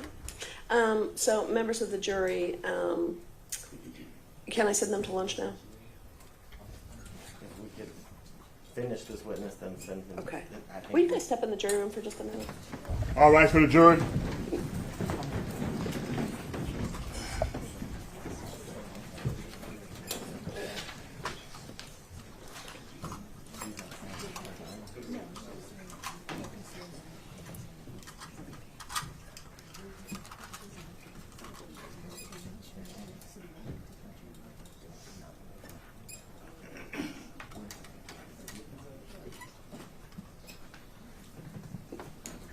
I do have a couple questions for you right off the bat. Is this being tendered as a demonstrative or substantive evidence? Substantive evidence. Okay, and who made the marks or zoomed in? Do we know that? Our graphics department. Graphics department, okay. Maybe, Yes. there's no changes to the video, not, sorry, Mr. Biden. I don't think it goes to admissibility, it can go to the weight that the jury gives it, but it's nothing that changes or alters the video in any type of way, except for it's a circle. And it doesn't remove anything from the province of the jury because Detective Teague is not saying that he has any idea who the person, any of the people in the video are. He is indicating it is video that he pulled that is being tendered as evidence that has circles around it. Okay, go ahead. The circle says, "This is Conley," and that circle follows that person, and it follows that person into a shaded area where you can't even make out who the person is within that area. But that circle is still there. It is suggested that the same person you saw here in circle is the same person you saw here. Clearly, Mr. Conley, circle is the same person you see here. Not clearly, but it's the same circle, so it's testimonial. It's drawing a conclusion for the jury that person A is person B, and that's what this whole case is about to some extent. Okay, is he going to testify about the video, or is he just laying the foundation for the video? Well, he's not going. None of the video is going to be shown with him. If that's your question, he is laying the foundation, and I'm tendering it. Get it in. And is another witness going to testify about the marks on it and anything that would be testimonial, like arrows saying that that's the defendant? Will somebody else testify to that? Detective Shepard would be the one who testifies about the markings on the video because he did the markings as it relates to a set of the videos, and then our graphics department used the same markings when we combine, so there's a 360 or 180 view of the entire area. But Okay. the raw footage is the raw footage. There's no way to change that. Okay, And no objection to the raw footage. okay. I have an objection, Your Honor, just to clear everything up. For the record, Sean Hoover on behalf of Mr. Conley. The reason I said this had to be outside the presence of the jury because I didn't believe this was going to pop up this early. So in regards to what the state is trying to do with this officer or this witness is literally bring in all of the surveillance evidence collected and altered by multiple people through him. Once we allow that tendered in, there's no second step for us to say, no, we didn't know what that was. That's the problem. So, Your Honor, in regards to this officer, if they want to tender the surveillance that he received from those locations, period, that's it, that he gave to Detective Shepard, we have no objection to that. However, Detective Shepard, now we know someone in the district attorney's office, which now there's a foundational issue because we need to know who took the videos, who are they an expert, are they not, what they used to alter or change the videos. He can't say they're fair and accurate because we know someone in the district attorney's office did something to it after. So not only is there a foundational issue, there is also an identification issue. The identification issue is once somebody altered that video, now it sounds like they're going to try to use Detective Shepard to come in and say the person that we zoomed in on, the person that we put the circle around, the person that we're following, I believe that to be Mr. Conley. There's case law in Georgia that explicitly says an officer is not a person that can identify a person on a blurry video like that. And I can quote some case law now, or we can wait till Detective Shepard gets up here, Your Honor. But what case law says is, in these situations where the video is blurry, or the video you can't 100% see a person's face or who that person is, a witness that was on the scene can testify to who they believe that person is. The victim that was on the scene can testify who they believe that person is, or someone who personally knows Mr. Conley, who's seen the video and knows his mannerisms, knows his gait, knows how he walks, knows how he talks. They can use their personal information, if called, to bring that in. What the state is trying to do is take surveillance video that was not altered, was not changed or deleted in any way. They gave it clearly to someone in their office who we don't even know who that person is because they never told us about it, which is a violation on its own. And now they want to bring a detective in to identify Mr. Conley when the video shouldn't come in, the still shot shouldn't come in, anything altered shouldn't come in, and that witness is not the person that is supposed to, or that's qualified to identify Mr. Conley on these types of videos. So for all of those reasons, we cannot allow this whole USB drive to be tendered in. We got to go piece by piece because now we know the district attorney's office did something to change the original video. So he can't say it's a fair and accurate representation of what he downloaded because they just admitted that it's not because of them. Well, that is not the case. You just said somebody in your office. I let Okay, you argue. It's my let him it's speak. on us. So, but what happened, what just occurred with Detective T was he said he reviewed the compilation, that there were no alterations or deletions to the footage in itself, and that there are circles around it. The circles are not, he is not saying that they're Connolly. Detective Shepard isn't saying it's Connolly. The circles indicate that it's the person with the red shirt on, which you can see, the person with the jeans that are lighter than everybody, which you can see. We can make that argument in closing that the person in the circle with the red shirt on, with the jeans on, that are light colored and not black like everybody else, is Mr. Connolly, because he was the only person out there with a red shirt, white writing, and the light colored jeans. And then he identifies himself on the footage from the press conference as that him being the person in the bolos or the Crime Stopper flyers. Is So, the detective going to say he participated in that preparation of the video, that he was part of that? 100%. Okay, so point well taken, I'm going to admit this subject to the continued foundation being laid. So right now it can't be played for the jury, but I'm going to allow that he has laid a foundation for identifying that as the raw video that has been placed in another format that he recognizes and hasn't been changed. But before a jury sees that, we're going to have to hear additional testimony, and it's fine for that to be out in the presence of the jury. And Okay. before Detective Shepard takes a stand, Your Honor, I would like to present the case law that I have. That's fine. Okay. Okay. What time? When do you think you're going to present the detective? Is that today or a different day? It would not be today. It was Okay. tomorrow, Friday. Okay, that's fine. And if you want to submit something, if you want to go ahead and give us the case law during one of the breaks, that's fine. Will do. Okay. Okay. And are you also going to tender just the raw footage? Are you going to put the original videos in or no? They're on the The original videos are all on that as well. So it's the original videos plus a kind of compilation. Correct. Okay, thank you.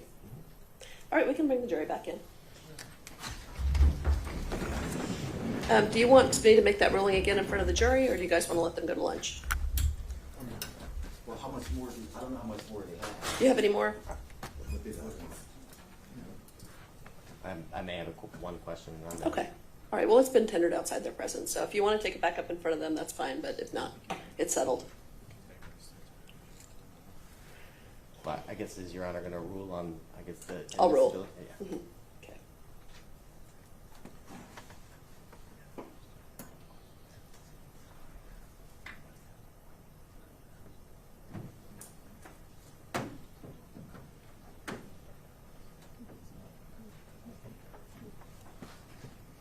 All right, for the jury.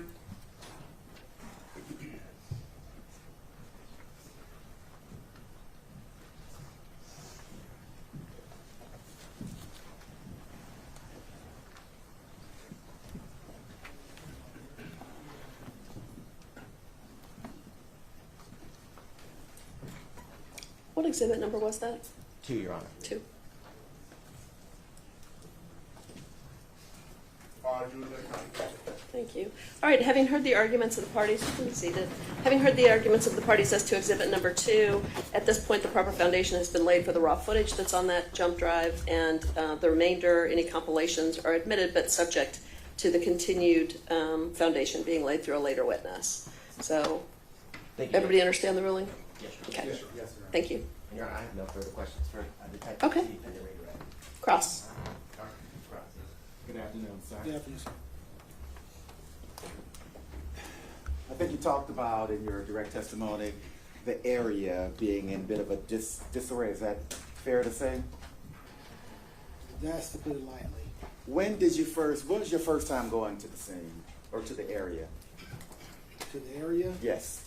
was right after the Rashard Brooks incident. The next morning, we were already at work constantly around 16 hours a day dealing with the riots that were going on at Marietta and CLP. And how many times thereafter? Do you have notes to indicate how often you went after that first appearance? We were down there daily, passively monitoring just to see the goings and comings and things of that nature, trying to passively monitor the crowds through basically non-engagements just to see what's going on, generally to report back, because we were running a joint operations center at the time at police headquarters, monitoring all the unrest in the city. And I guess I'm asking specifically about you rather than the collective we. About how many times were you present? Present at their location? Yes. I was present at their location generally going back and forth between COP and Marietta at least 2 to 3 hours a day at different time frames. And when you would be there, isn't it fair to say that, I think you testified to, please correct me if I'm wrong, that there were many people carrying long guns, correct? Yes, they would show up at different times. We had different incidents out there, including a couple of gunfights. We had an officer assaulted, and several different people just hit with random gunfire. But now, as we move closer to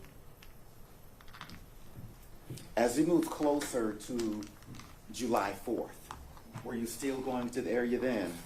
Yes, still randomly when I was at work, we were still tasked with monitoring everything that was going on, reporting back. Now let's talk specifically about July 4th. Isn't it fair to say that there were kids and families out there as well, correct? Yeah, there's some people brought their kids out there. Some people brought their families out there. Even some people went so far as to set up stands selling T-shirts and barbecue. Right. People were cooking out. People were living in tents, correct? Yeah. Did you notice the garden out there as well that people had set up? They set up many things out there. I wouldn't call it a proper garden, but they set lots of things up there.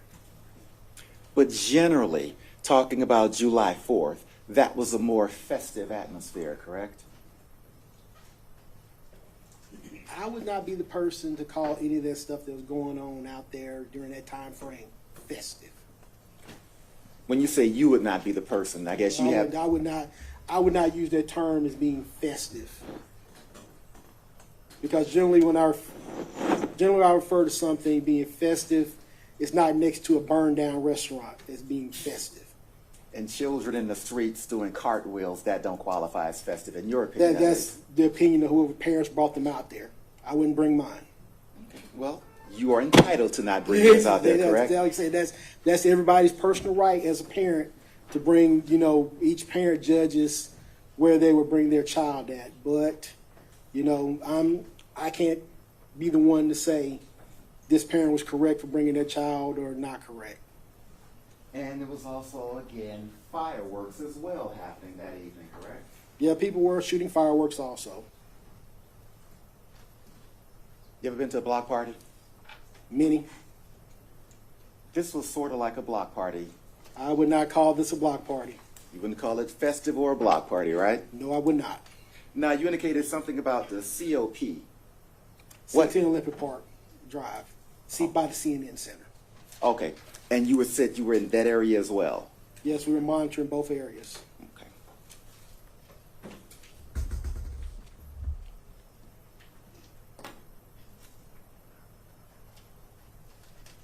Now, and talking about the many people there who had long guns, there were no arrests of those people with long guns just for carrying those long guns, correct? Not that I'm familiar with. Are you familiar with the term autonomous zone? Yes, I'm familiar with the term autonomous zone. And if, but I do not recognize the authority of an autonomous zone well, as a police officer. well, with that zone being autonomy, isn't that almost indicative of there not being authority? Well, not being authority was still in the city, but authority was ordered out of the area. And you didn't like that, did you? Not particularly. So someone above you ordered that there be no police presence in this area at particular times. Isn't that correct? I'm going to object to hearsay as well as speculation. That is a question. Can you reframe the question? Police were ordered not to be in that area, correct? Yes. And the term autonomous zone, that is a zone that was given to that area by law enforcement, correct? I wouldn't say because you could pull police out that it was given to someone. So even if there were police there, they were pulled out. Yes. No further questions. Any redirect?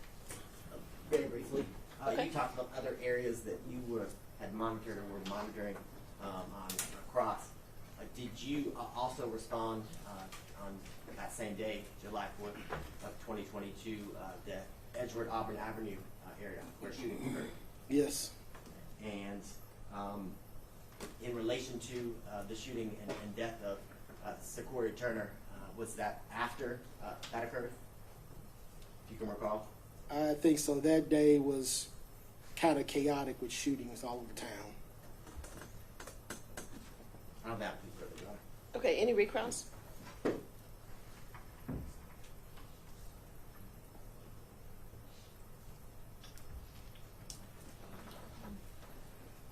I have no more questions for you. Thank you, sir. All right, thank you. Okay.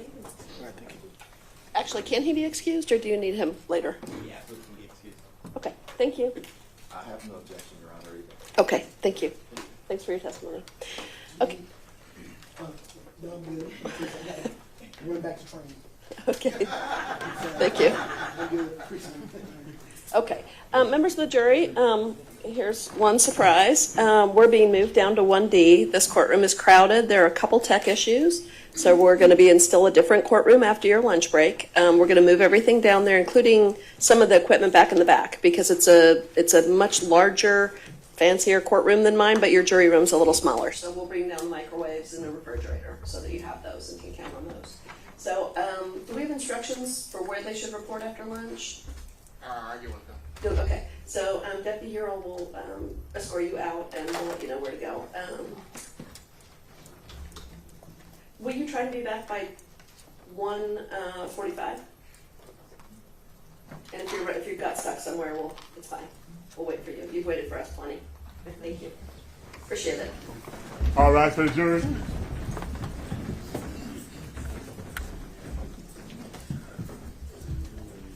And tomorrow we'll likely order lunch for everybody to try to keep.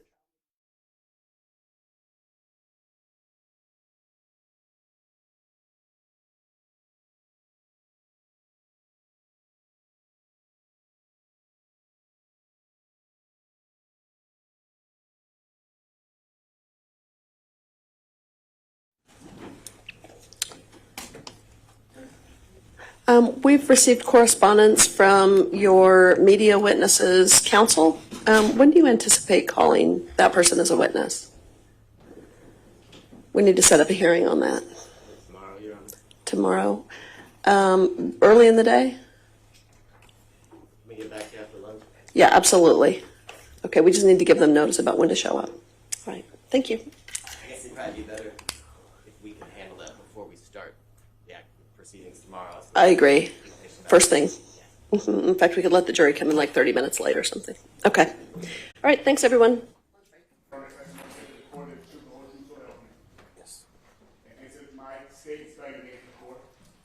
Gerald Campbell.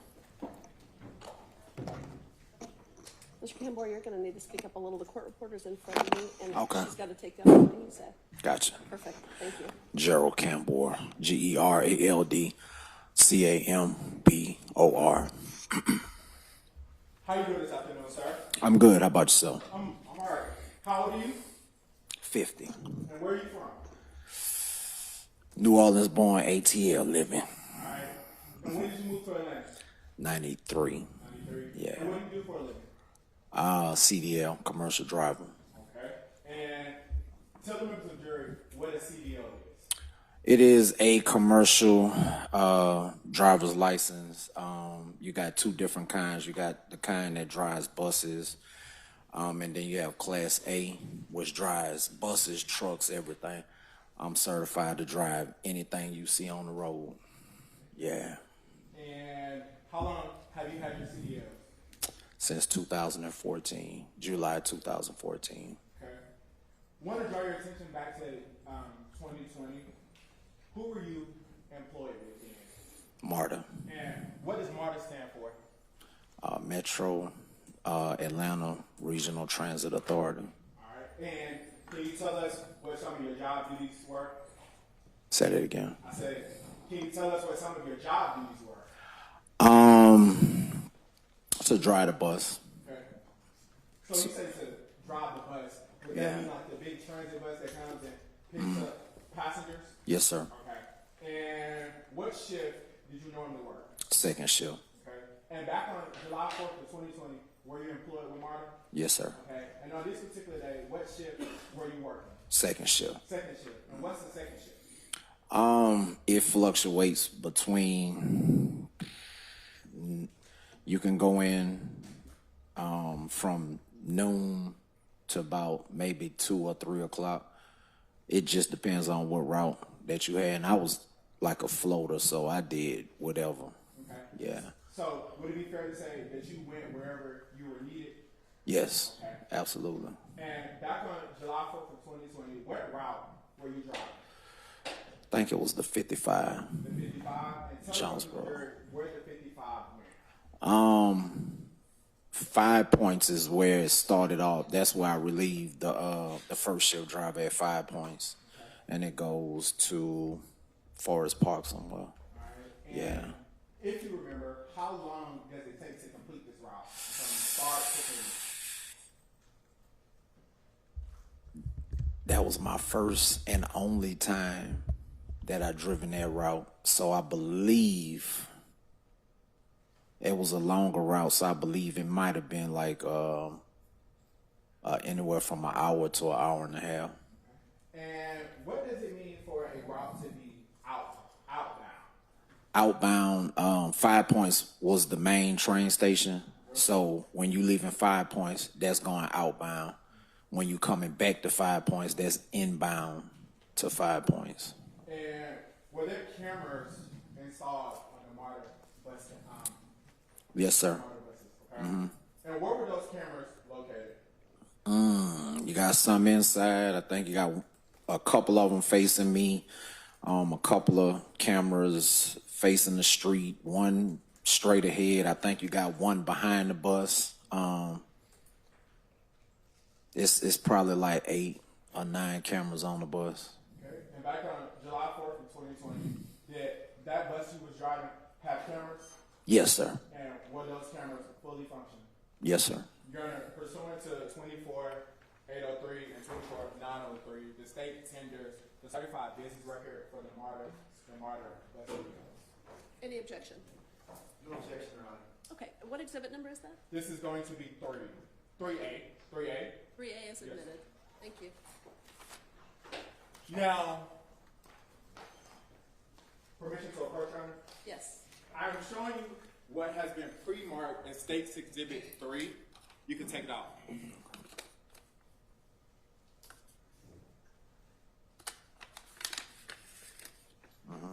Do you recognize that flash drive? Yes, sir. And how do you recognize that flash drive? Just by being showed it, and I have my initials on it. Do you also have a date on there? Yes, sir. Okay. And did you have an opportunity to watch that flash drive for its entirety? Yes, sir. And was it a fair and accurate depiction of what took place on July 4th of 2020? Yes, sir. Okay. Your Honor, state, well, there's one more thing I'm going to ask you. Did you also have an opportunity to watch a compilation video of all of the raw footage that was from July 4th of 2020? Yes, sir. Was that a fair and accurate depiction of all of the raw footage from this particular day? Yes, sir. Were there any markings on these videos? No, they was pretty clear from what I saw. Your Honor, at this time, State would tender State's Exhibit 3 into evidence. Any objection? Before we make the objection, Your Honor, I'm a little confused as to what surveillance he's actually talking about, because we know there's surveillance from that day for multiple locations, and what the state just said was, well, all of it. So are we talking about every single piece of surveillance that was collected that day from every location, or just the surveillance from the martyr bus? Mr. Cameron, when you reviewed the footage, was it, where did that footage come from? From the bus. Would that be the martyr bus? That's it. I didn't see any other footage. Okay. Did you say I did not see any other footage? But the bus. That's it. If it's just the actual footage from the martyr bus with no alterations or deletions or corrections, then we have no objection. Your Honor, there are none. So, State tenders State's Exhibit 3. It's admitted. Permission to publish. Granted.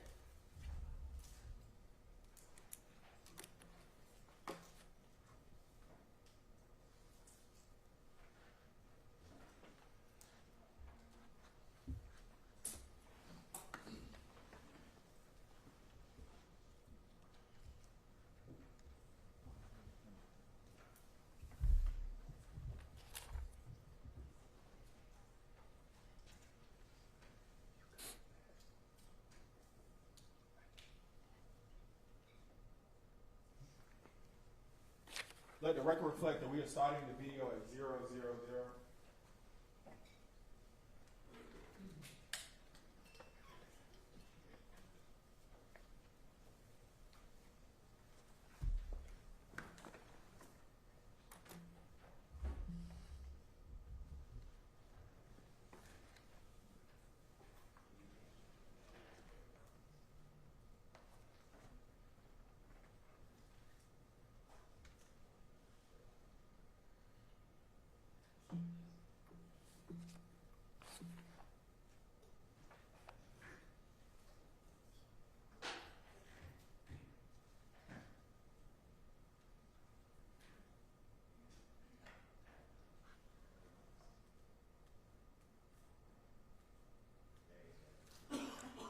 As promised, technology is still not on our side, no matter where we are.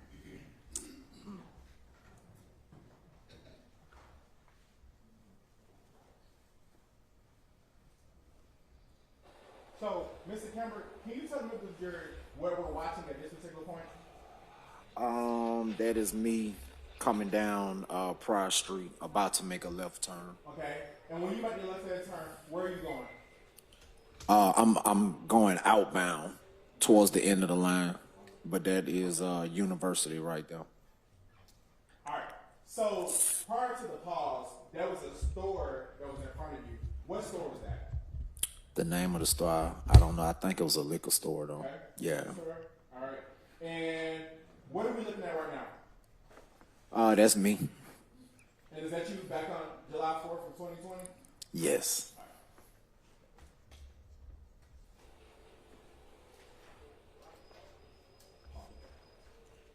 Did you just hear what you just said? It's blocked off. Okay. Yeah. And what is it's blocked off? What's blocked off for this particular? The street. Okay. And why did you say that the street was blocked off? Cause it was barricades, and you know, I couldn't make it through. Okay. Yeah.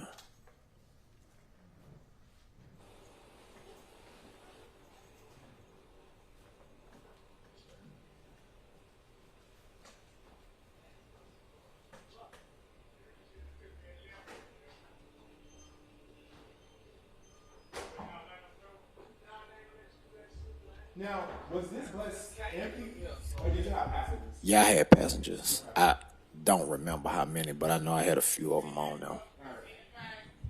And what are we watching now? That is me looking like I'm about to back it up. The lights just went out, so I'm backing the bus up. Cause whenever you put the bus in reverse, the lights go out so you can see. And I'm tapping the horn, letting people behind me know that I'm coming back. And Yeah. why are you backing up instead of going forward? Cause the street was blocked off. Trying to ride? No, I'm going the other way.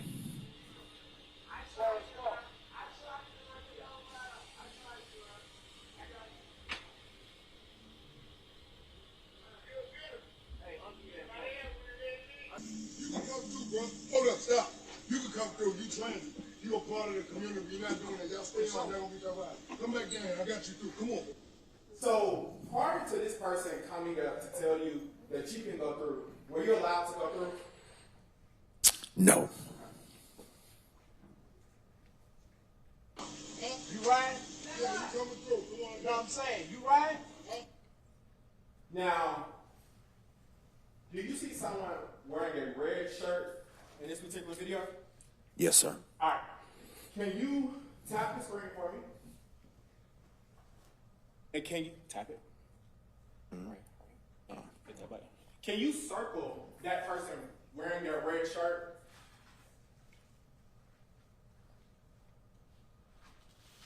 And what, if anything, do you notice about what this person has on them? Got a what looks to be a AK style, firearm. Okay. And did this person ever approach? I'm sorry, AR style. Okay. Yeah. And how do you know this is a AR style firearm? Because it's long and it's hanging off a shoulder strap. And did this person happen to approach the bus at any point? I don't believe any further than you see in the picture right here. The wheelchair. You ride? Did the person in the red that you briefly circled just say something to you? Objection, Your Honor, that would be hearsay. Part of your opponent's statement. At this point, we have no idea who that person is. There's been no testimony to it, so as of right now, it's still hearsay. Effect upon the listener, I'm not offering for the truth of the matter asserted either, Your Honor. Okay. I'll hear the statement. Go ahead.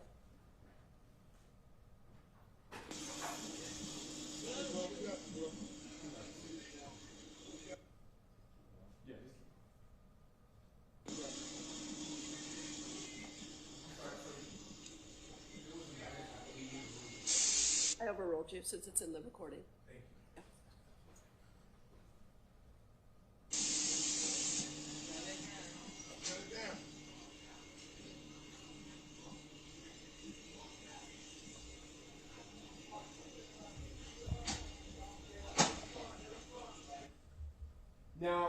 see another individual that just came from screen prior? Mm-hmm. Is that a yes? Yes. Okay. And can you circle that person for me? And what, if anything, did you notice about this person? His pants is sagging. He look like he's holding the firearm, but I can't really tell from this angle. Okay. So, if you tap the screen, you can get rid of the first circle. Tap it.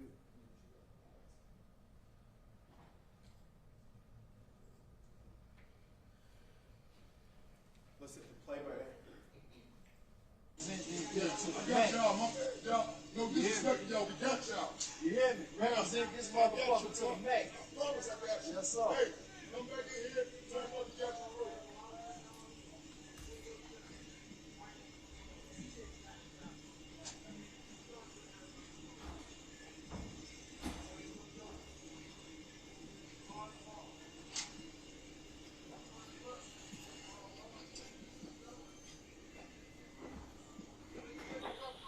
Hold up, stop.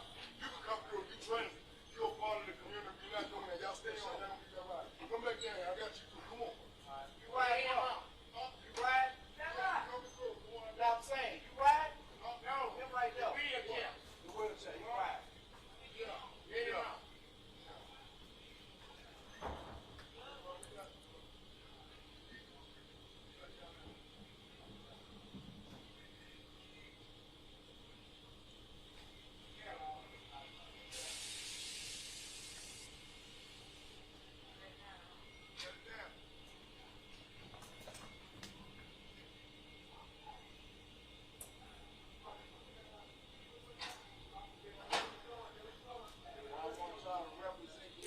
I got y'all, my bad, y'all. No disrespect, y'all. So now, that same person with the white shirt that you mentioned earlier, you can tell if he had a firearm. Can you tell better now? Yeah. Firearm? Yeah. And It what looks. is the, based off of your personal experience, what kind of firearm do you believe that to be? Look like a AR style rifle. Man, I sent this motherfucker to the neck. Yes, sir. Hey, come back in here. Tell me what you got to do.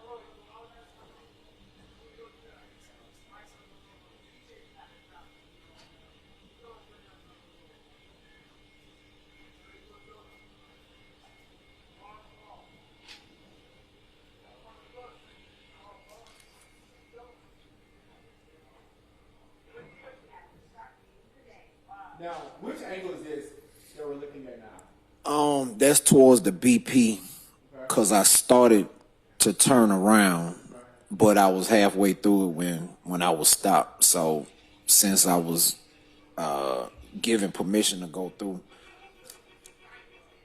I'm backing up again, so I can not run up on the curb, and then I'm proceeding to go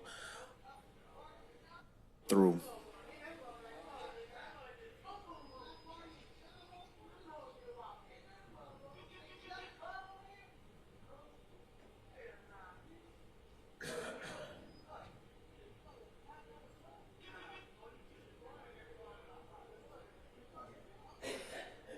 Now, do you see the individual with the red shirt? Yes, sir. Okay. And is that the same person that you circled earlier? Yes, sir. Okay. And what is that person doing with his body? Motioning me through. Okay. And based off of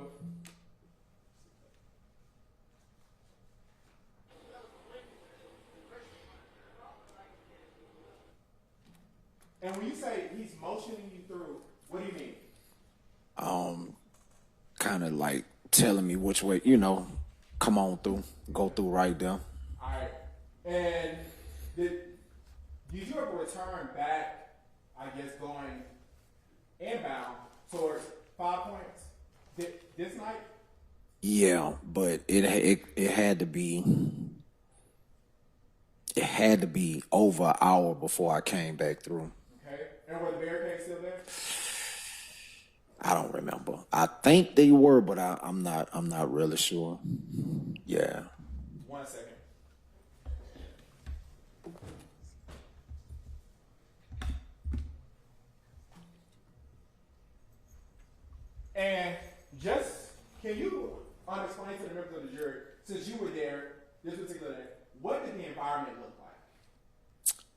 Very tense. And tell me why you use the word tense. Because it was a lot of tension because of the other situation that had happened. It just was, the intensity was thick going through there. Did you see multiple people with guns? Yeah. Long guns? Yes, sir.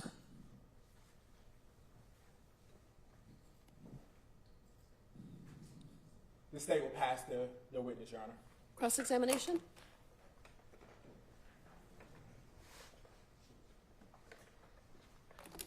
Hello, sir. Hello, ma'am. How many times would you say you went through that area that day? That is a longer route. So it had to be either 3 or 4 times.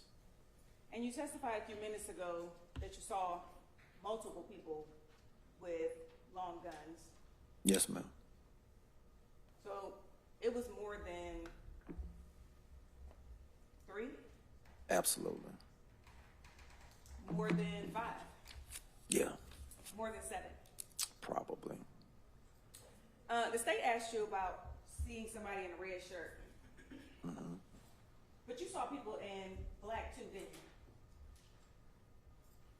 I believe I saw one person in black, yeah. Okay.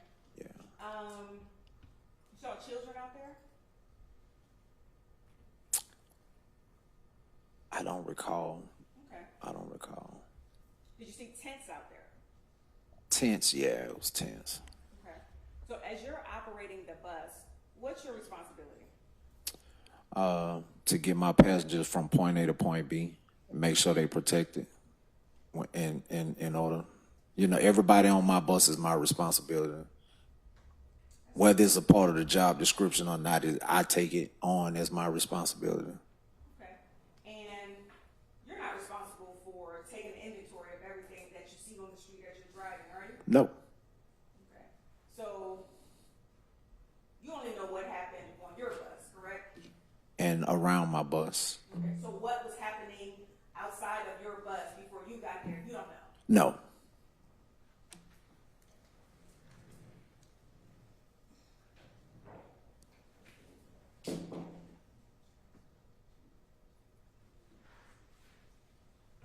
And you said you went through the area 3, maybe 4 times.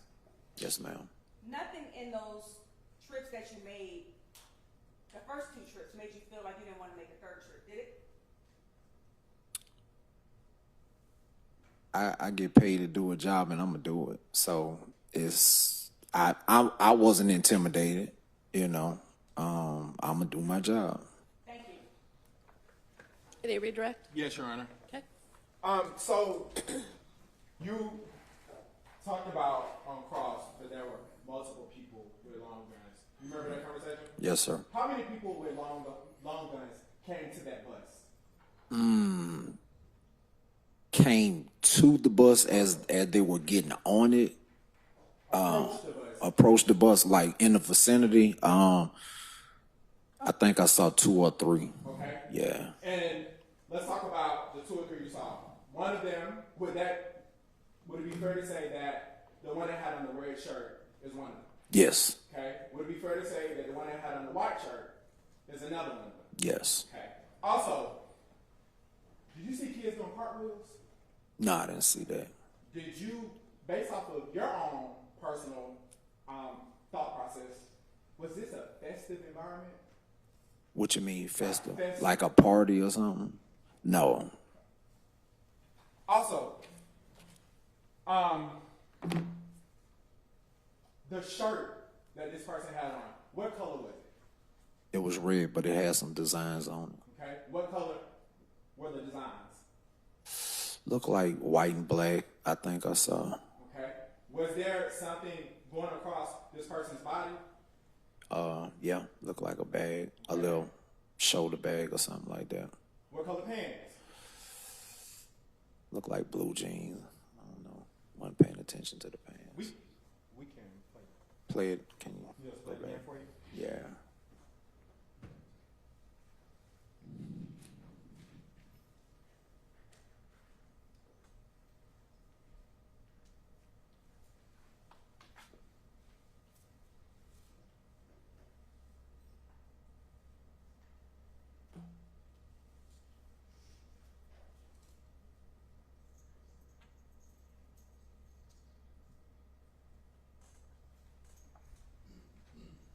blue jeans.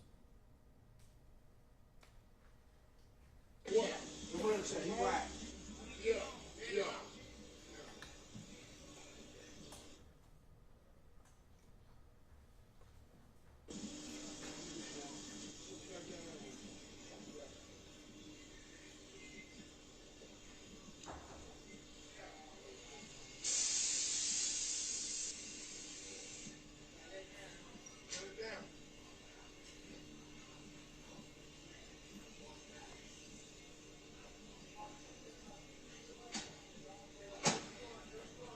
I want y'all to represent these people to the I max. got y'all, y'all, no disrespect, y'all, we got y'all. You hear me? Represent this motherfucker to the max. Promise I got you. Yes, sir. Hey, come back in here, turn up the Jackson Road.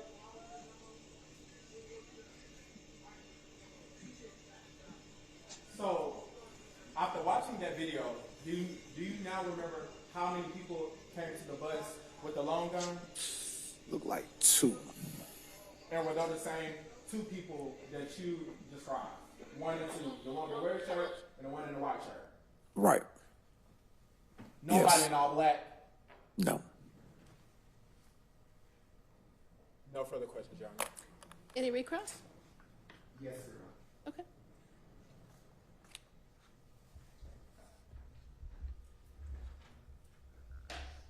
No, Your Honor. Okay. All right, can this witness be excused? Yes, Your Honor. All right, sir, thank you for spending your time with us today. You're excused. That means if you want to stay and watch, you can, but you don't have to. Ready with your next witness? Statement called Chris McCord.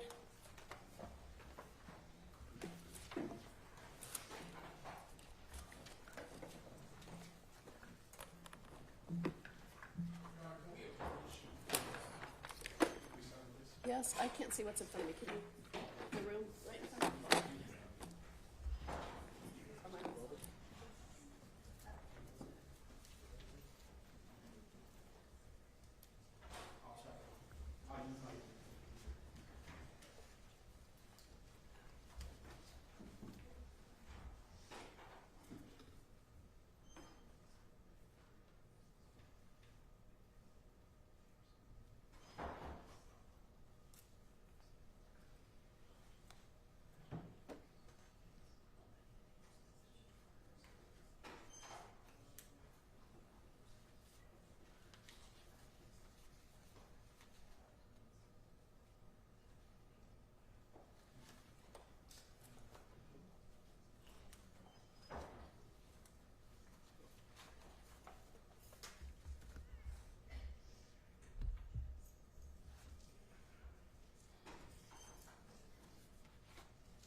Okay, thank you.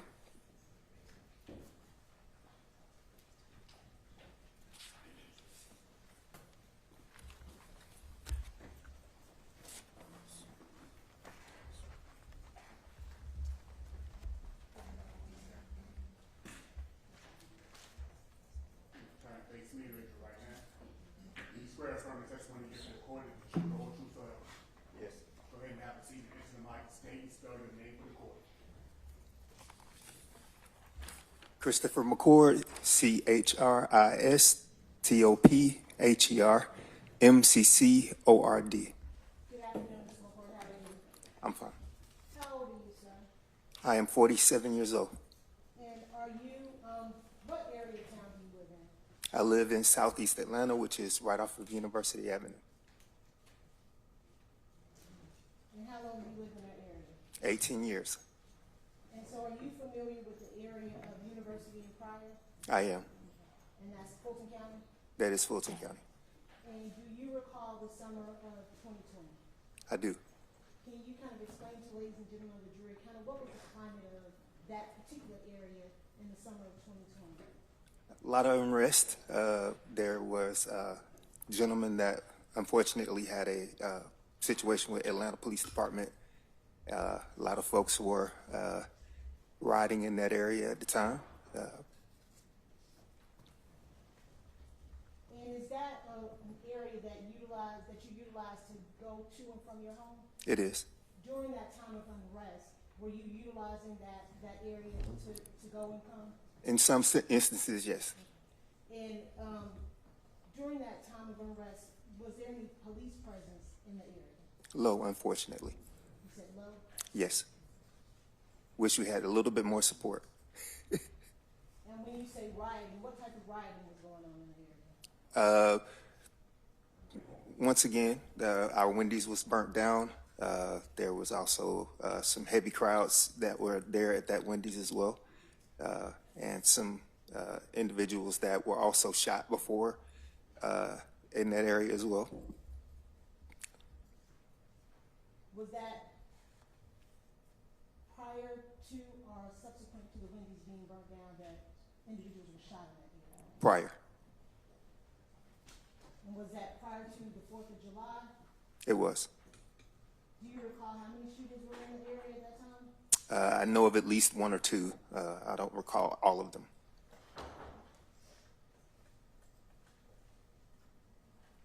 Did you observe anything that appeared to be, let's start with the date, June 12th of 2020? After that date, were there festivals going on in the area? No. Did you observe during that time individuals with guns in that area between June 12th of 2020 and July 4th of 2020? Yes. About how many times did you observe individuals with guns in that area? At least once or twice.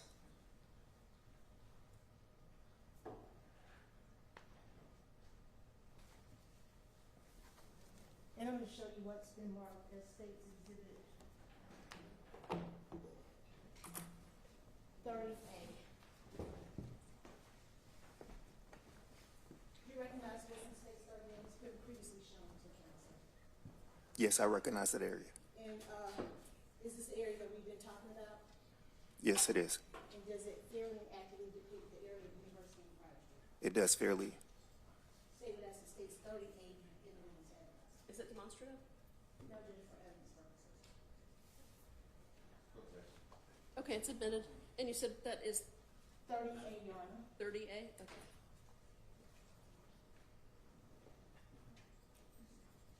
And may it be published, Your Honor? Yes. If you need to move to see it, feel free to move around as you need to. And Mr. McCourt, I'm going to ask you to step down for us, if you can. Sure. When you would travel to and from your home in this area, can you kind of point to, ladies and gentlemen, the directions that you would take? I traveled down 54 and around to the bend, and then my house is right on the other side of the high school.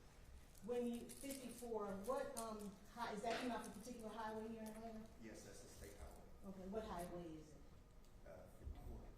54. Besides the ramp, do you come off of a ramp? Oh, to the yes, highway? I do. I come off of University Avenue. Off of which, you got 285, 75, 20, which highway would you be utilizing to get off on that exit? I will typically be traveling southbound on 75, 85. Okay. And did you happen to be in that area on July 4th of 2020? I was. And what was going on that day for you? We all know it was 4th of July. What were you doing that day? Celebrating. Okay. Were you celebrating at home or somewhere else? Somewhere else. And about what time did you leave your home?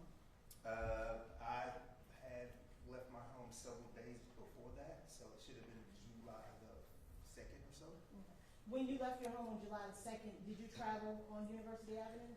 I did. Okay. And which way were you coming from your home on University Avenue? I would have been coming, that's going to be eastbound, which is past the Wendy's, BP, and then the highway entrance is here to the right-hand side. So when you would be coming from your home, the Wendy's would be on your right-hand side? That's correct. Okay. And during that time, July 2nd, I believe you said, were there any barricades or cones located on University Avenue? Not to my knowledge, no. Did you observe any individuals out in that area as you traveled from your home? It was a low amount of individuals at that time. Can you kind of describe what that looked like for you? Typically, there's individuals that will hang here at the corner of the Chevron. Maybe a little bit of foot traffic at the BP, but that is typically it. Was it still that unrest kind of environment that you talked about earlier? Not on that day, no. And at some point, did you return home? I did on July 4th. About what time was it that you returned home on July 4th? Based off my knowledge, it's probably around 9:30, 10 o'clock. And when you were returning home, which way of travel did you take? Once again, came off the highway 75 southbound. I made a left-hand turn to get on 54, and I'm sure that I was probably on the right-hand side at that time, and continued on until I couldn't anymore. Okay, and you can have a seat, thank you, sir. And you said you,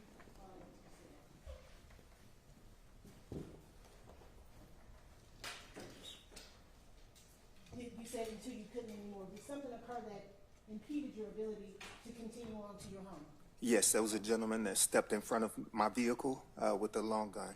Let me ask you, when you made that left on University Avenue, did you see any barricades or any cones at that time? I did not. Do you recall what the gentleman looked like that approached your car? It was a light-skinned black male. Light-skinned black male? Correct. Do you recall anything about the clothing at all? I do not recall anything about what he had on. And I think you indicated that he had a long gun. That's correct. Was that the only individual that you observed that had a gun? At that time, yes. And I want State's Exhibit 2 that's already been tendered, Your Honor. I'd ask that State's Exhibit 2 be published with just the raw video footage from the All-American Liquor Store. So that's from this morning, but you're just using the raw footage? Yes, Your Honor. Any objection? That part's been admitted. Wait, who's handling this? I will, Your Honor. He's handling that portion from this morning. Okay. So, my particular issue is that USB drive has a bunch of different surveillance from a bunch of different locations on it. Which part do they plan on playing with him? That's the issue, because this isn't separated. This is all bunched I'll together. repeat. The portion that came from the All-American Liquor Store. Raw Raw. footage. The raw footage from the All-American Liquor Store. We have no objection to that, Your Honor. Okay. Was anyone else in the car with you as you were traveling home on the 4th of July? Yes, my wife. And what's your wife's name? Her name is Samantha McCord. Who was driving? I was. And where were y'all coming from? Once again, celebrating 4th of July. It was 5 years ago, so I'm not quite sure if I remember which type of celebration we were at. And you indicated that an individual approached you with the long gun. Did you recognize that individual at all? I did not.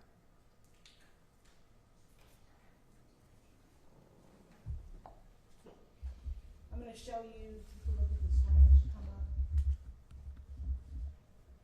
Do you recognize one of those vehicles in State's Exhibit 2 as the vehicle that you were driving? Yes. If you could tap that screen and circle it, if you tap the screen in front of you, it should, allow you to make a circle around your vehicle. Tap it a little harder.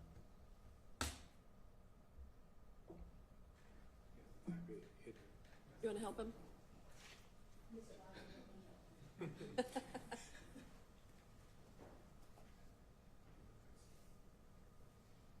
There you go.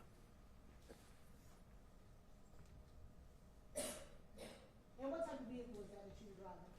That's my family vehicle, Nissan Altima, 2-door. And as you approached this area, had you seen the gentleman with the long gun approach you at that time? He approached me right a little bit further out of view, once again hindering my ability to continue down.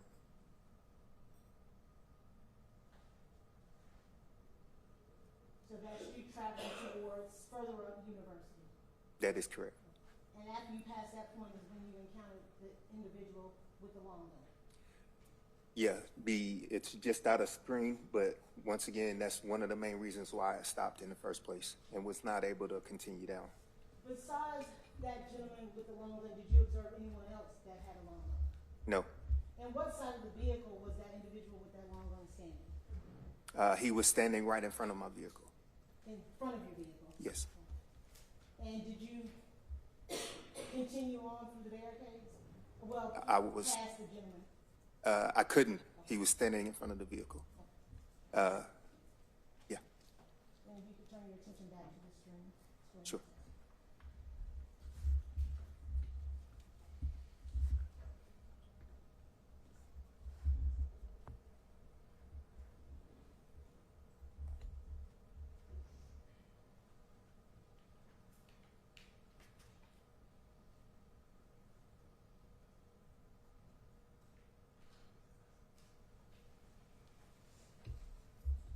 If you could double tap the screen, Mr. Record, where that red circle is, so it'll move. Double tap.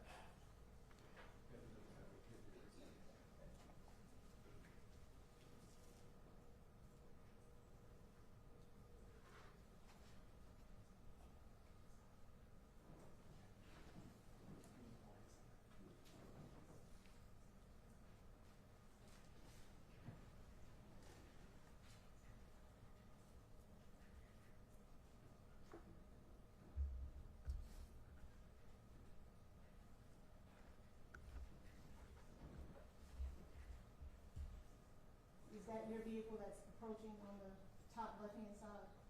It's on the right-hand side, but yes. And is that you moving on that further up as you described to us before? Yes. Further up University? Yes. What happens when you get past the camera viewpoint that day? I had a few words with the gentleman and asked him to eventually allow me to turn around. His biggest thing he said to me was that I was being disrespectful. And I told him that I wasn't trying to be disrespectful, but if you'll allow me to turn around, please. Where was that weapon that you mentioned earlier at that time when you were having this, was it a conversation like you and I are having right now? I would say that it's not like you and I are having right now. So definitely a little bit more, what would be the right word? Were you using I your guess outside voice? I was using my outside voice. Yes, that's correct. About how long did that interaction occur? It was several seconds. It wasn't long at all. What was that individual doing with, or where was that handgun at the time that y'all were having this interaction? It was a long gun. Where was it at? Was it down by the side? Was it up? Like, how were they holding it? It was in his hand. Okay. What direction was it pointed? As he stepped up, during our interaction, it was pointed at my face. At your face? Yes. And where was your wife at that time? She was in the passenger seat. Were you still seated in your vehicle at the time of that interaction? I stepped out to have a conversation with the gentleman. You stepped out of your vehicle? Correct. What side of the vehicle did you get out of? Driver's side. And where was that individual? Were they still at the front of your vehicle? Yes. Did they ever move any closer to you besides being at the front of your vehicle? No. When you say the front of your vehicle, was it dead center of your vehicle or closer to the driver's side or the passenger side? From my recollection, it was dead center. And did you see any other individuals at that time with firearms? No.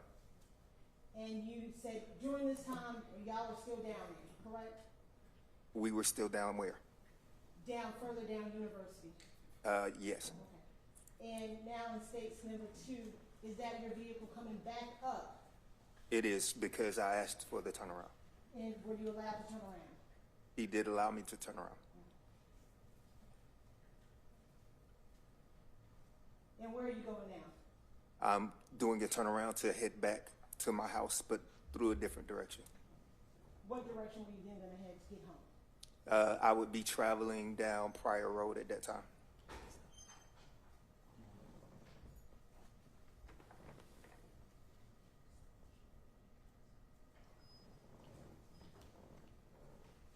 Did you stop in that parking lot to your recollection for any period of time? Not to my recollection. Once again, 5 years ago, I'm not quite sure.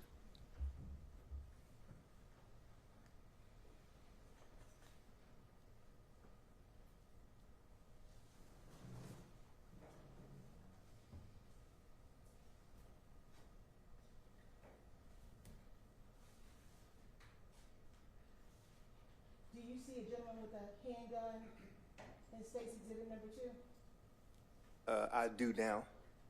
That night, I did not see that gentleman. And if you could tap the screen, hopefully it works this time, and circle the individual that you see with the gun. Once again, at this time, but I wasn't aware of him being there. After conversation with the detective, I realized that there were guns pointed at me, but at that time, I did not. So the only time that you recall a gun being pointed at you is when you had that interaction outside of the camera view with the individual with the long gun, the light-skinned gentleman with the long gun. That's correct. Okay. Is that the gentleman that you had the interaction with? Does it appear to be that individual that you had the interaction with down outside of the camera view? Not quite sure. To my recollection, I'm not sure.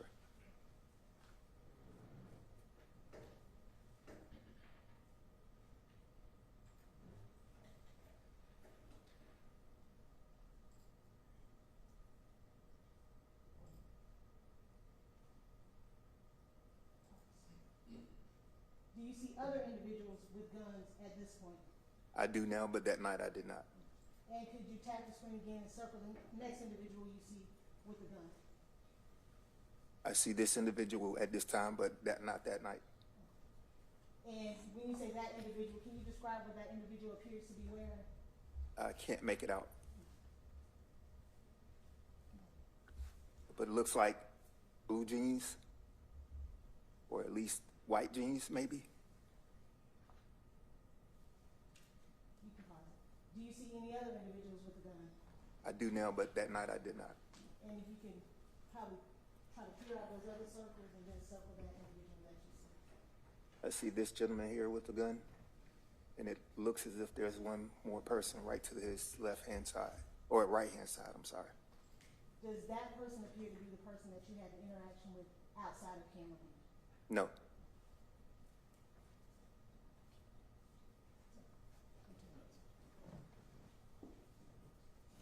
Mr. McCord, do you own a firearm?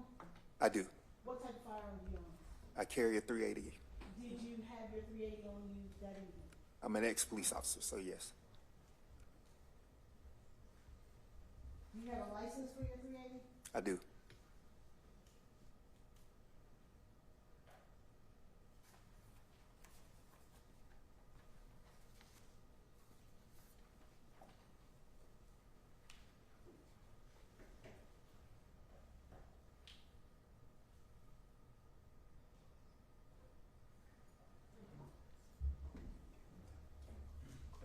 Oh, can you tap those to previous one? Can you pause it for a second?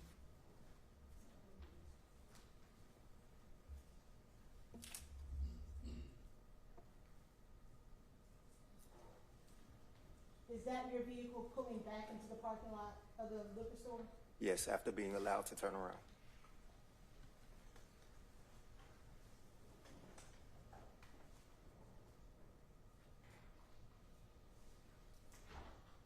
And I understand it was 5 years ago, but is that you stopping in the parking lot, although you may not recall it today?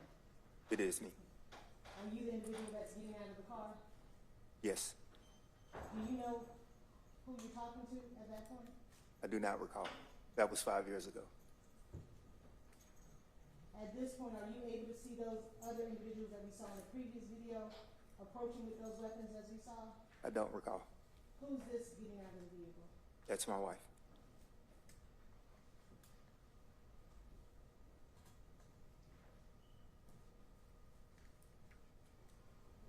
In what direction are y'all headed at this point? We're going to make a left-hand turn onto Pryor Road. Once again, going another direction to get home, because I was denied the opportunity to go my usual route. At this point, do you see individuals that's in the video going towards that same direction? I do now, but on that night, I did not know.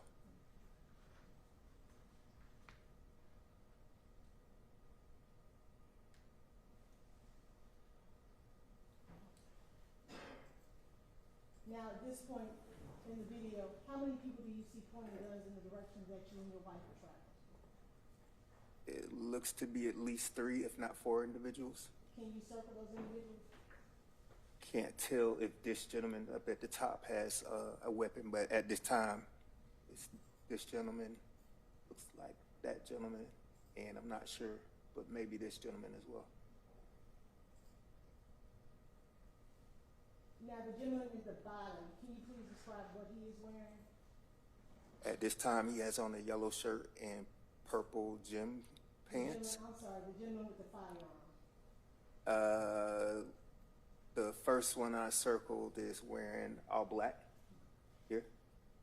And the second one? Second one has that a red shirt and blue jeans. And are you able to tell what type of weapon that is that he's pointing in your direction? At this time, it looks like a long rifle.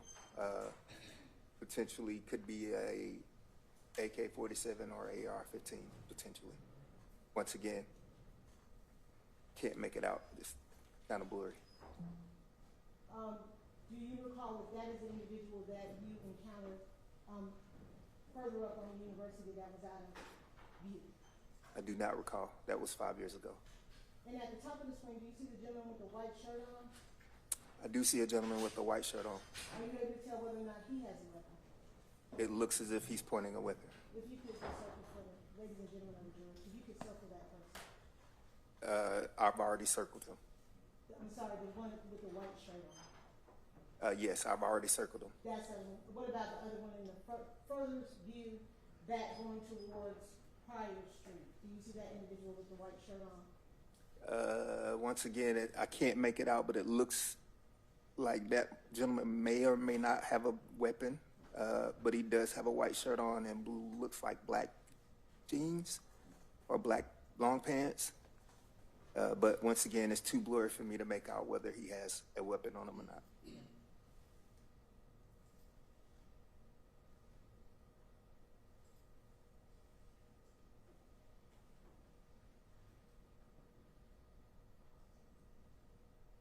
Are you able to see that gentleman that we spoke about that was at the top corner closer to Pryor now, a little bit clearer?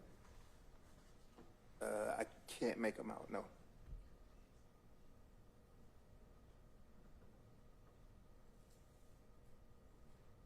And now that he's coming closer into the camera view, it looks as if that is a long guy.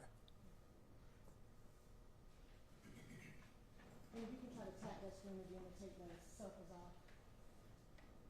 Am I going to hit X? I'm going to just have Mr. Biden come sit next to you. We're spending a lot of time together. Only thing I ask is you don't sit in my lap. Okay, all right, that's good.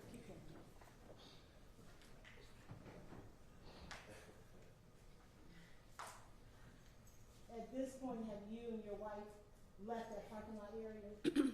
Yes, it looks as if we've made our left-hand turn to continue down Pryor Road and go to Slater Elementary, where I made a left-hand turn to go home.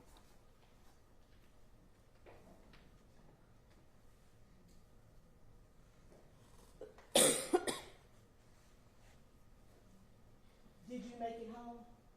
I did make it home, thank goodness. Once again, unbeknownst to me, I had no idea that many weapons were pointed at us.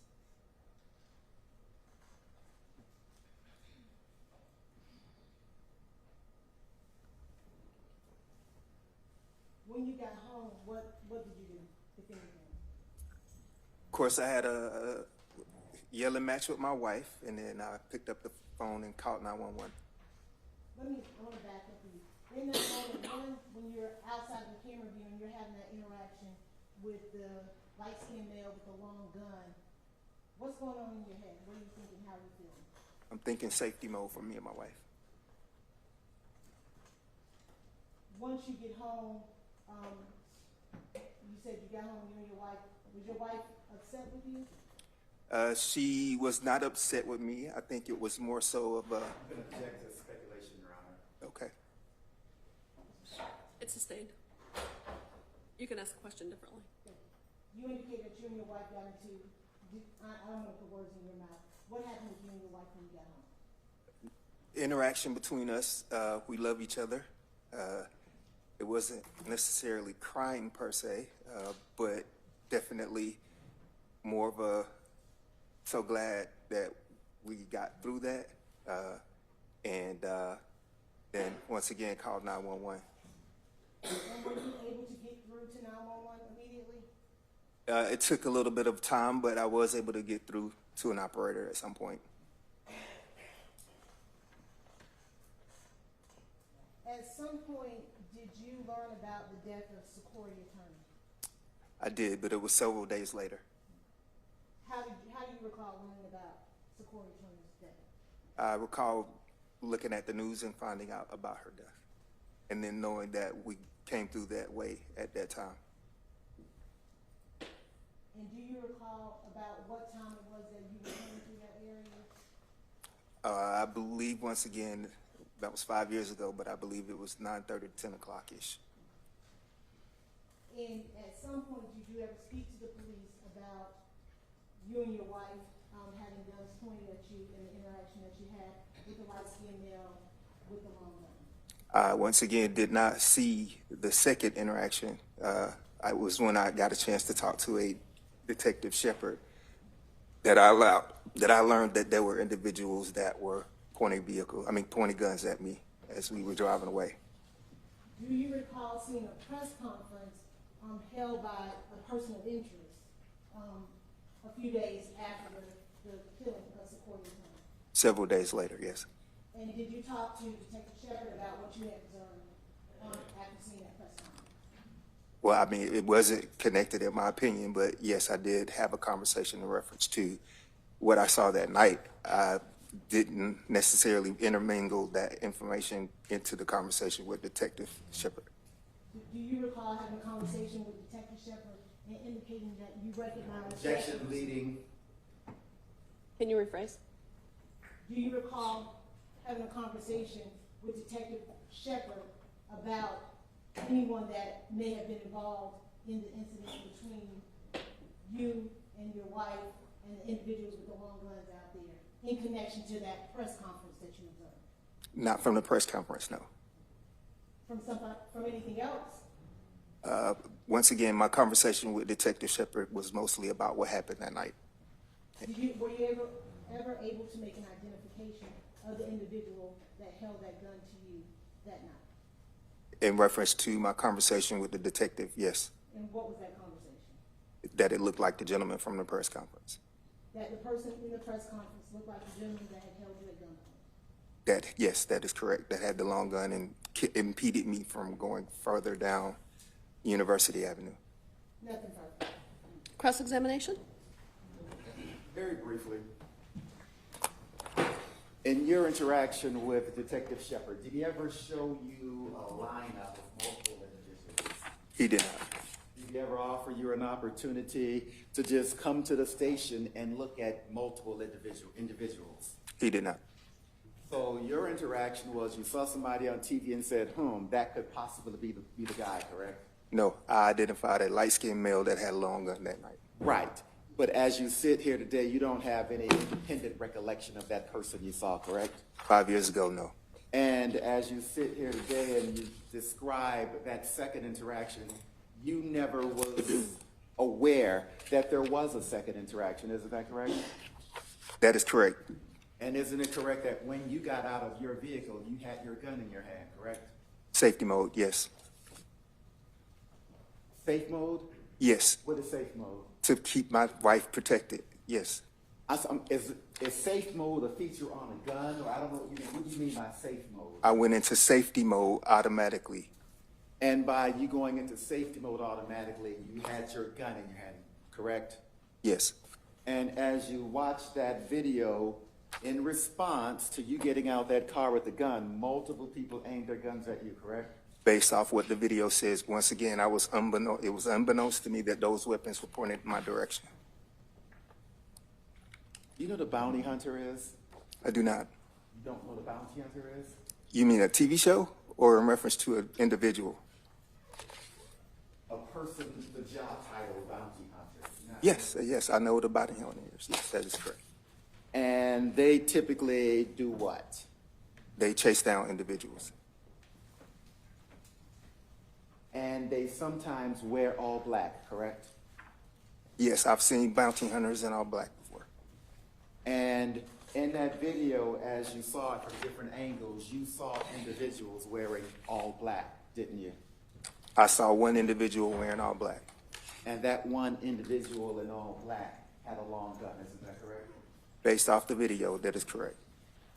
But there were also other individuals with long guns as well. Once again, unbeknownst to me that those weapons were pointed at me that night. And when you drove and stopped and parked your car, at that time when you drove and parked your car and got out with your gun in your hand, there were no individuals at your car, correct? No. And You don't have an independent recollection of that right now? That is just based on what you see on the video? No, it's not based off what I saw in the video. So you have an independent recollection of that, correct? Once again, I was unaware that those individuals pointed weapons at me that night, and it was 5 years ago. But yes, in the video, it's once again so glad that we made it through that.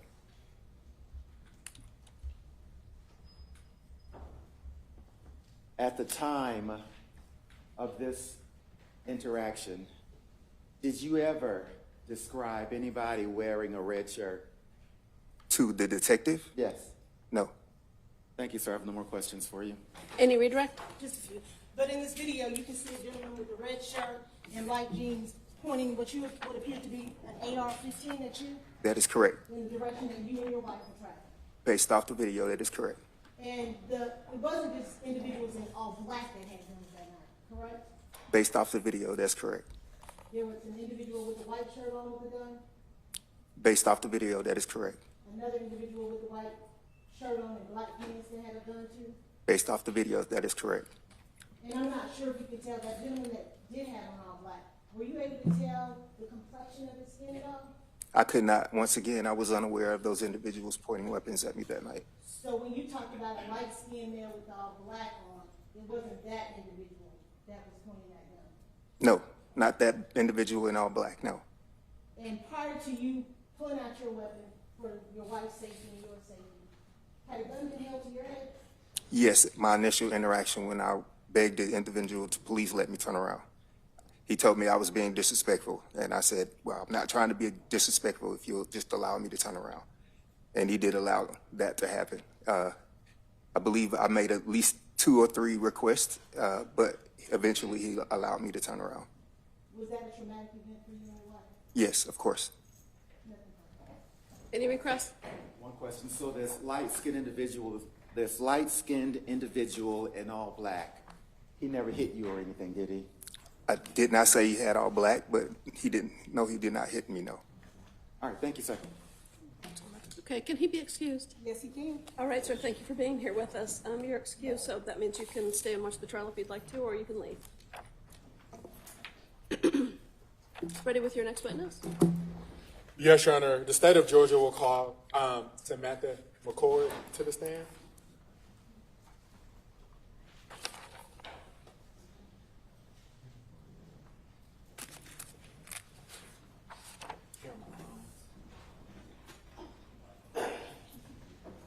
That's yours.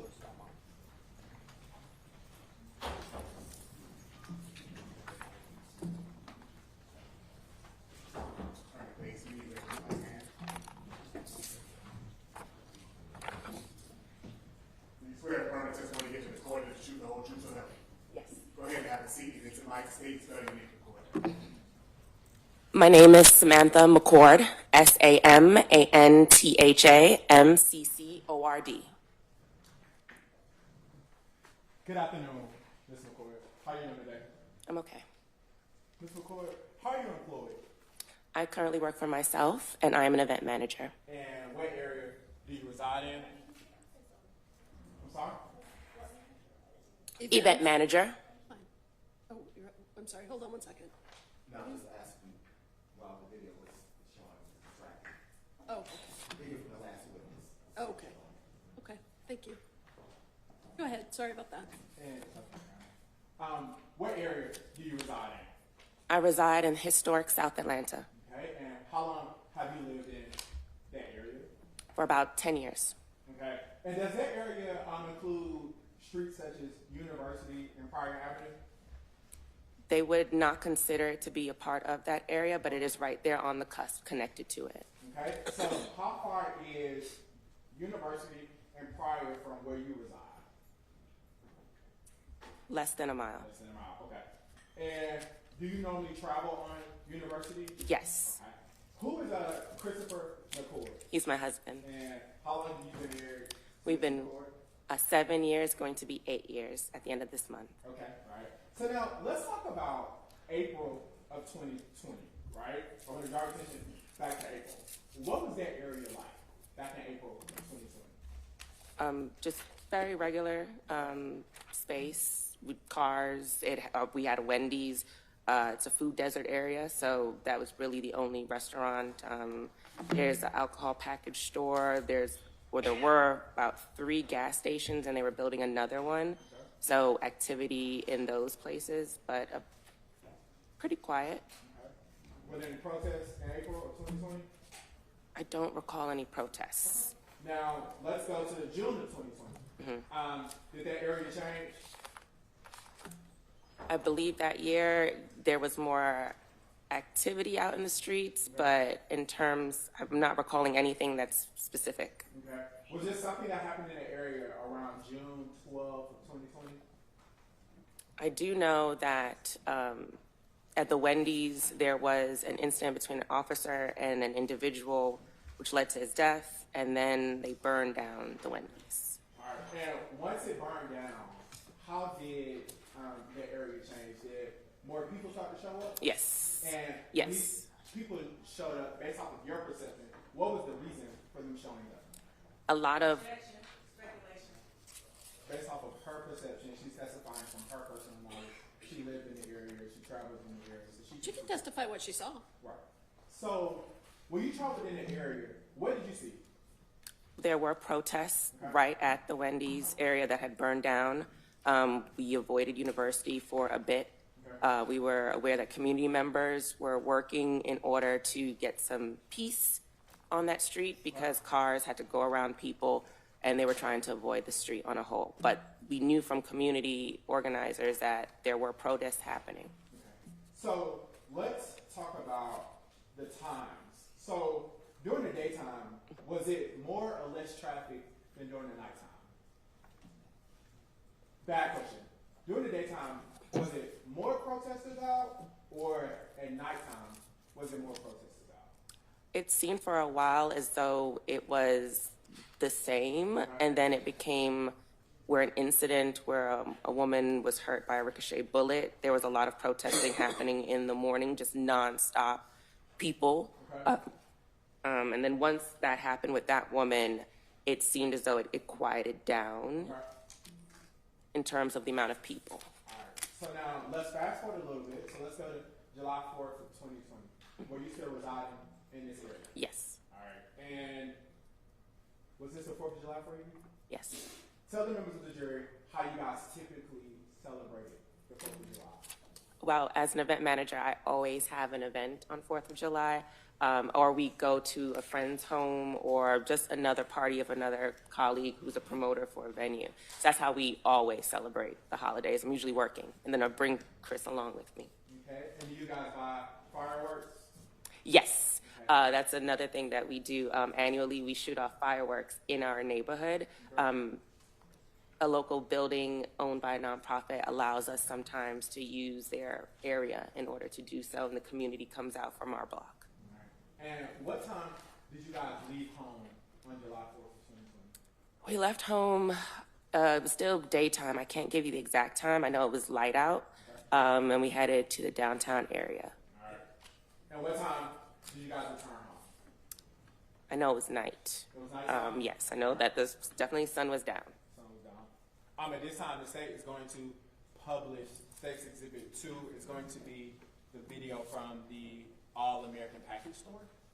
Okay, the one that we discussed previously? Yes. No objection, Your Honor. Okay. Go right ahead.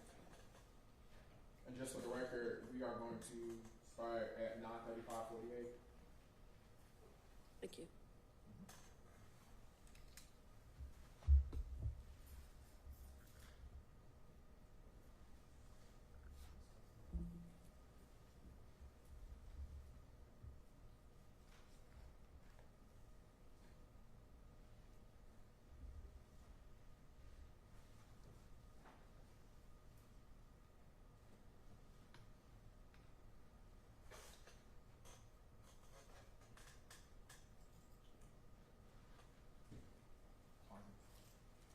Pausing at 9:36:09. Ms. McCord, do you see your car? That does look like Nisi the Nissan, yes, over there on the street. Nisi the Nissan? Yes. All right. Can you tap the screen? Can you circle your car? Hit the pencil for me.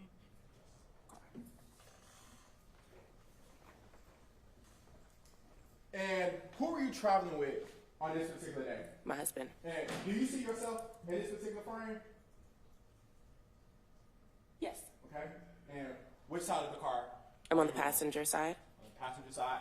Now, I want to draw your attention to the back side of your car. Are your brake lights engaged? It appears so. And why is that?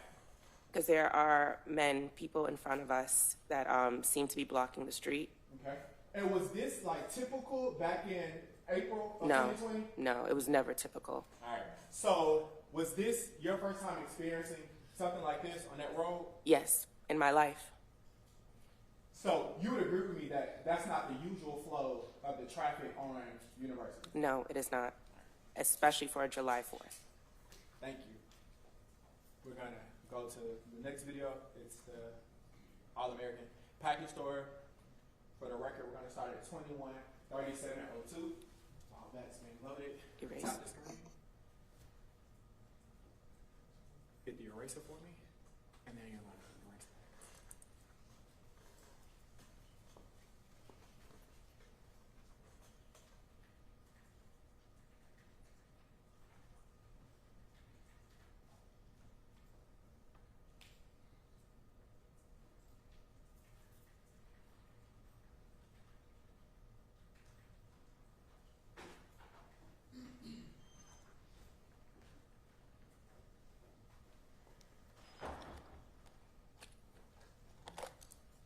Now, what are we watching?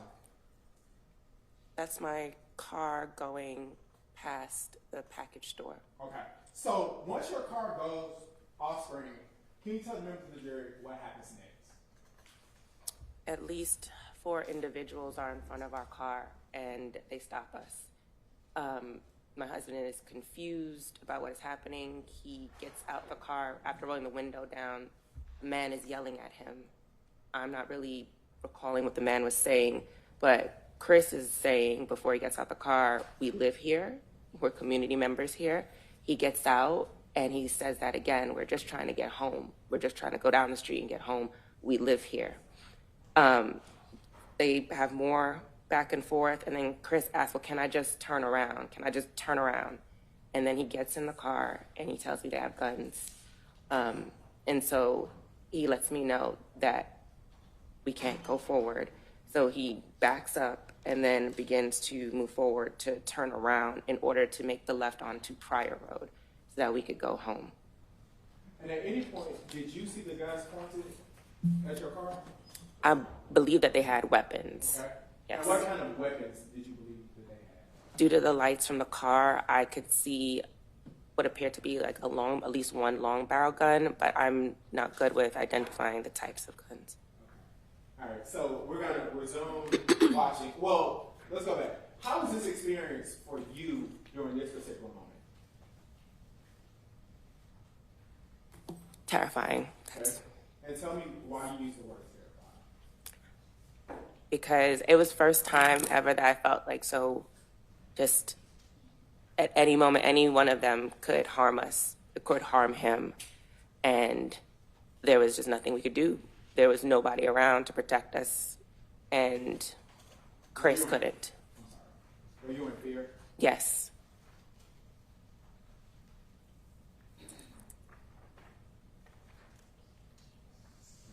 State's going to take the video to 21:39:19.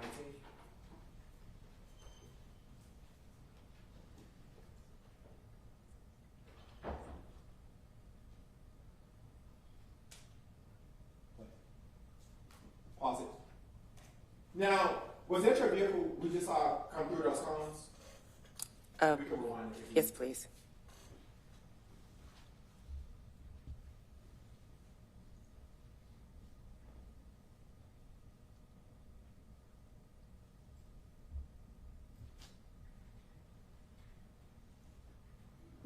Yes, that appears to be, Nisi. Okay. And did anybody move the cones out of the way for you? To my knowledge, no. And from here, where did you guys go next?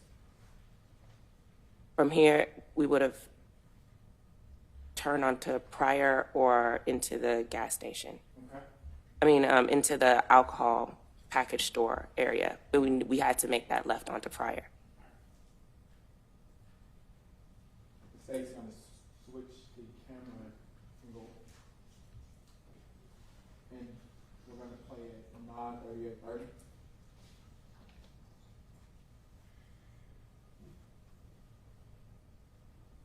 Any objection? Oh, no objection, Your Honor. Okay, go right ahead.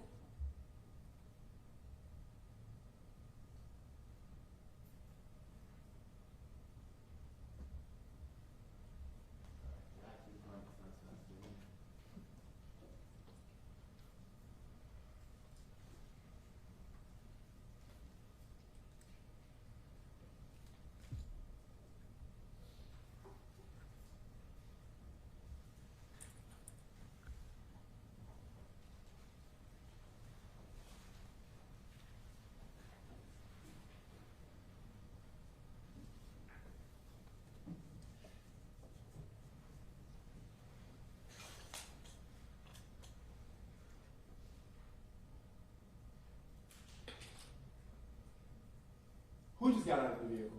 My husband, Christopher. And is he upset? Yes, Who just got out of the vehicle just now? that's me. What are you wearing? I'm wearing a dress.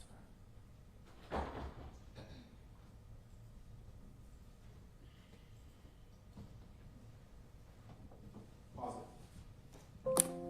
Do you see an individual with a white shirt and black pants? Objection, Your Honor. Counsel is leaving. I mean, that's a direct question about whether she sees someone like that on screen. Do you see someone like that? Yes, I do. Yeah, I'll allow it. Can you circle that person for me?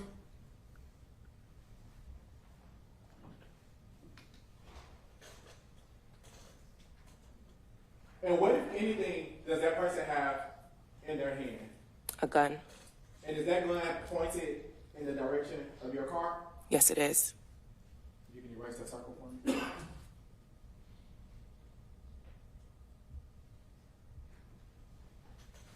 You need to play button.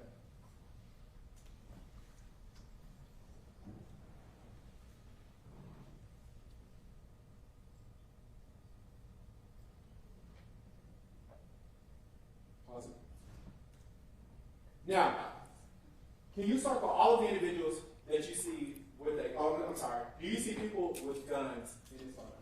Yes, I do. Can you please circle all of the people you see with guns in this photo?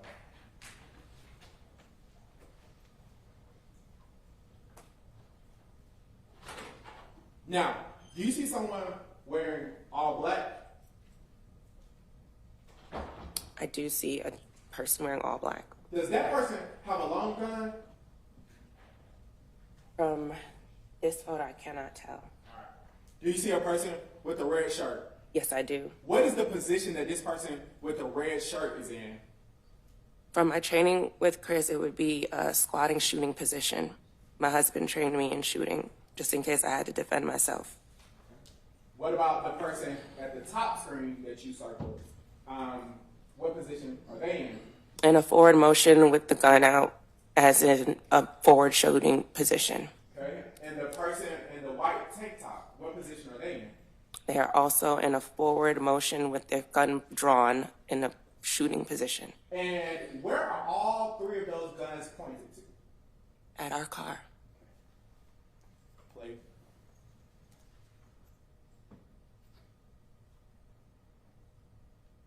Pause it. The person in the red shirt, what direction did they just walk in? They started walking back down University going east. Would that be towards the barricades? That would be towards the barricades, yes. And would that be the same direction that you just described the guns were pointed at you at? While we were driving, when we first were driving, Yes. when we first entered University heading east, yes. Okay.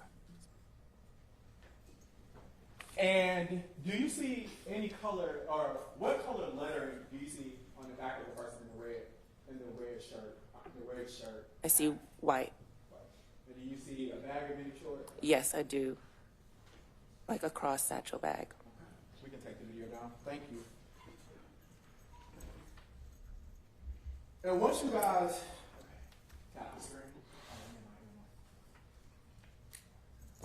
once you guys left that parking lot, which way did you guys turn? We made a left onto Pryor heading south. Your Honor, pursuant to the business worker exception, the state would like to enter the CAT report and the 911 call. Okay. Your Honor, I believe that those items need to come in through a person who actually is familiar with the keeping of those documents. I don't think it's with. Are they certified copies? Or They are, Your Honor. Okay, so it's two things. It's certified and it's a business record. Perfect. Okay, they can be admitted then. And that's going to be, the CAT is going to be for A, and then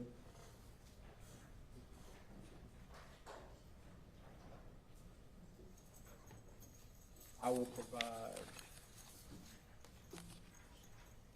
provide the business record. So, once you guys left,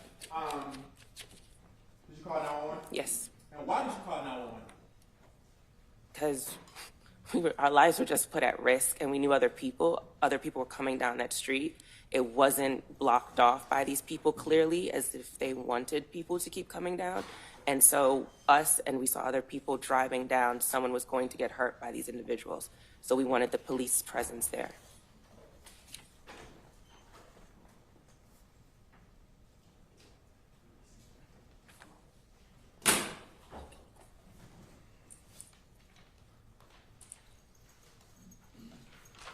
Permission to approach, Your Honor? It's granted. I'm going to show you what has been marked as State Exhibit 5. Do you recognize State Exhibit 5? Take it out. Yes. And how do you recognize State Exhibit 5? It was shown to me, and I also signed it. Yeah. And did you have an opportunity to listen to that CD in its entirety? Yes. And was that a fair and accurate recollection of the 911 call you made on that particular night? At least one of them, yes. Your Honor, State Exhibit 5. Objection? No objection, Your Honor. It's admitted. Permission to publish State Exhibit 5, Your Honor. Granted.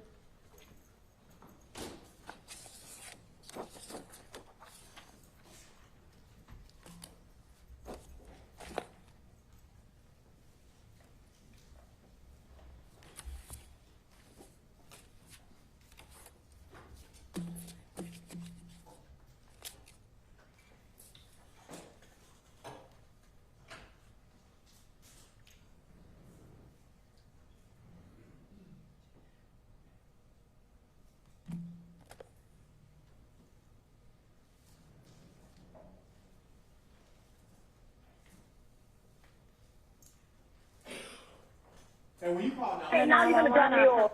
when you call 911, who's with you?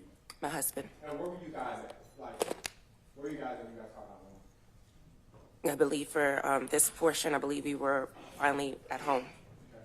Did you guys try to call 911 more than once? Yes. And were you guys able to get through? We were on other occasions, yes.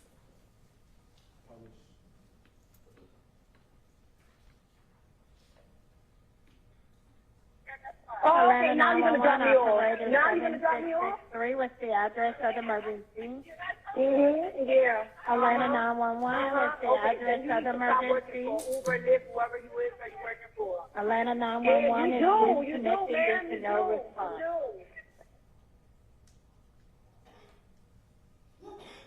Atlanta 911 operator 7663 with the address of the emergency. Listen, the Wendy's on University. Someone put a shotgun in. All right, where are you going to meet us at? I don't care what I meet you, but you. The Wendy's on University. Someone put a shotgun in my face. All right. Do you recognize that voice? Yes. Or whose voice is that? That's my husband's voice. I don't care what I meet you, but you need. University Avenue, Wendy's. It is the same area where we are going to shop. There are gentlemen there that are trying to regulate traffic and putting shotguns and guns in people's faces. Mm-hmm. Do you want to meet with the police? He pointed it at our. He All right. pointed it at us. It was in our vehicle. Okay. Did you just hear yourself say that he pointed it at us? Yes. Would this be the same situation that you just described at the barricades? Yes. Meet with the police? Absolutely. You will meet with the police here at the corner of University Avenue. I'm sorry, is that a yes or are you talking with him? Yes, University Avenue. What's your name? You can go ahead and put it down as a citizen of South No, Atlanta. ma'am. Listen, if you want to meet with an officer to do the report, we need someone's name that's going to be there to do the report. Now, we can send them out as a, like you don't want to meet with an officer in reference to someone. But if he's crying in the background and he feels violated, he has a right to file a police report. So does he want to file a police report, or do you just want us to go down there to check on those people at Wendy's? Those are two different things. Okay, and then, yeah. I couldn't hear you. No, you hear me now? Hello? Sorry. Yeah, no, your phone is cutting out. What now? Hi, my name is, do you hear me now with what I said my name is? No, I didn't hear you. Do y'all want to meet with an officer, yes or no? You said at one point that if we did not meet with an officer could come down. Yeah, you don't have to do that. You don't have to meet with them. I understand that, but, I would like to know in all likelihood, how just level with me, how much likelihood would an officer go down there? Despite our scenario, what we have gone through. Right. So I'm a call taker. So my job is to process a call. Now, what they do when they get down there, that's not on my scope of practice. So my question was, the guy that's crying, that felt violated, will you want an officer to come out to meet with him or not? Otherwise, we're going to have to move the call forward. I would love for you, without taking our name, to send somebody down to University Avenue. All right. And how many is out there? Thank you so much. You're I welcome. would like How very many much is out there? Because our community members can't get through there and they're becoming agitated. All right. Please take We'll get people on someone out. University Avenue. Thank you. Bye-bye. Thank you. And let's kind of talk about that. So once you're out home, you make the 911 call. What happens next? We made several 911 calls because we wanted to check that police had actually showed up. Chris wanted to go back on the other end of University to see, since these individuals were closer towards the Pryor Road side, he wanted to go down on the McDonough side to just see if the police had shown up. It's too risky for us to do that, and so we just kept calling to get confirmation from the operator if police did actually show up, and we could not get confirmation. And once you got the ride home, what was Chris's, as you call him, what was Mr. McCoy's reaction?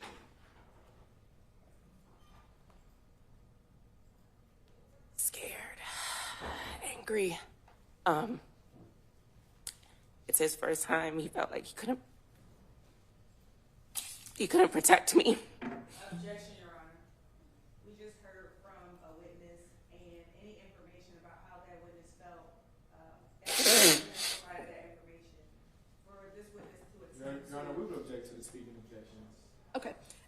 It's speculative, and so I'm going to disallow that. Thank you, Your Honor. Ms. McCoy, have you been around your husband for, you said what, 7 years? We've been married 7. We've been together 11 years. Okay, and have you seen him upset? I have. Have you seen him happy? Yes. Have you seen him scared? Yes. Would you know the difference between those 3 emotions based off of your experience with him? Absolutely, and because this has haunted us, it's also what he told me. Okay, and when you said what he told you, did he tell you that night? Objection, Your Honor. Okay, he's testified. So try to ask these questions without quoting him.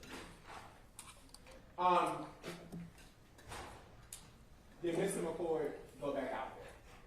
He did not go back out there. And why not? Objection, Your Honor. That's speculation. Do you know of your own accord, or do you have to tell them what he said about that? Oh no, I know from my own accord. It's not what he said. Okay, she can answer that. And why didn't he go back out? And I have to live with this because I stopped him. Okay. He's a protector and he wanted to go, but I stopped him. I told him he had to stay and that it was too dangerous for him. Did you listen? Yeah. How long after this night did you learn about the death of... The very next morning. And how did you learn about the death? Through Chris. And let's go back. On the 4th of July, did you ever speak with an officer? No. And why did you not want to give your name on the 911 call? I was afraid that these individuals or anyone connected to them would retaliate against us. And once you learned about the death of Secoriea, what was your reaction? Or what did you do next? I felt guilt. Once again, just that reliving of it, scared, angry, wishing I had done more, wishing I allowed him to do more, but still just knowing that really there's nothing we could have done. I have no further questions for you. Defense may have some questions, but the state will pass the witness, Your Honor. Cross-examination? Yes, Your Honor. Good afternoon. Good afternoon.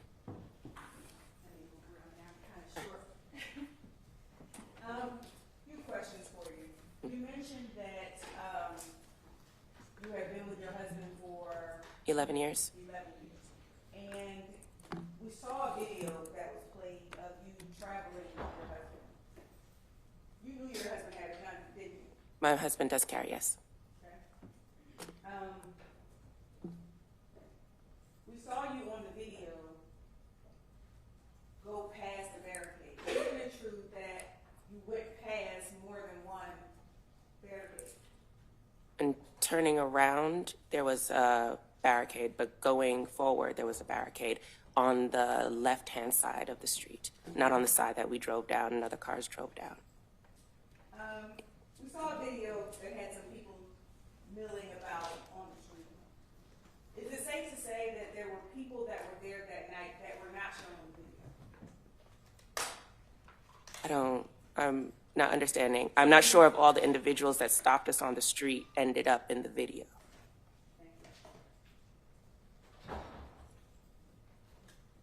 So we heard a 911 call that you made.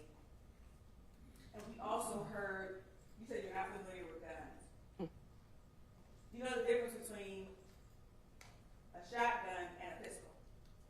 One is smaller. I'm believing that that's the biggest difference that in my mind comes to. One is smaller than the other one. Okay. You also mentioned that you were afraid when we saw the video. But you got out of your car when we saw the video in the parking lot. Yes, correct? for my husband, absolutely. Okay. And then once you got back home, you were safe, right? We believe so until our grocery store got vandalized very close to us. But when you got home, you were inside of your house, correct? The feeling did not feel safe even inside of our own home. So was your door locked? Yes, every time. Okay.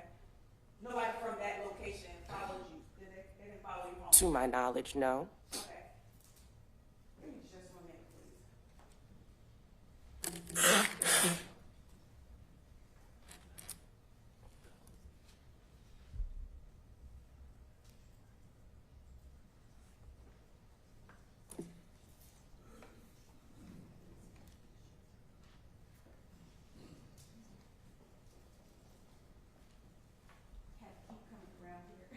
I don't have any other questions for you. Thank you so much.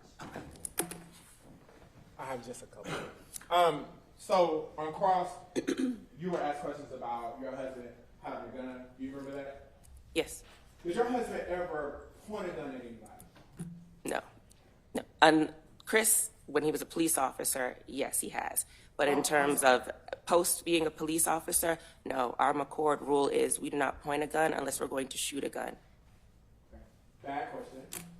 Did your husband point a gun at anybody on July 4th of 2020? No, because he did not shoot anybody on July 4th, 2020. Also, you also mentioned about your grocery store being burnt down. Do you remember that? No, burnt down, vandalized. Vandalized, I'm sorry. Mm-hmm. When was that? That happened. What is relevant to that?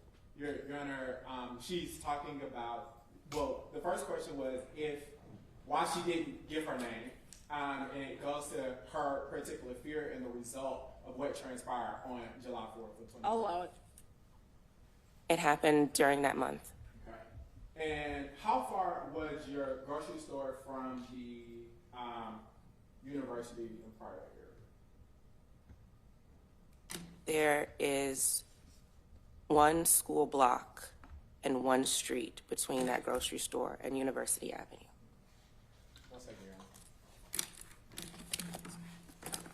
State has no further questions. Any requests? No, Your Honor. Okay, can she be excused? She can, Your Honor. All right, ma'am, you can be excused, which means that you can stay and watch if you want to, but you don't have to. Thank you, sir. Thank you. Do you guys need a break before they call another witness? You doing okay? Good? Okay. You need 5? Okay. Will you step out for 5 minutes? All right, to the jury.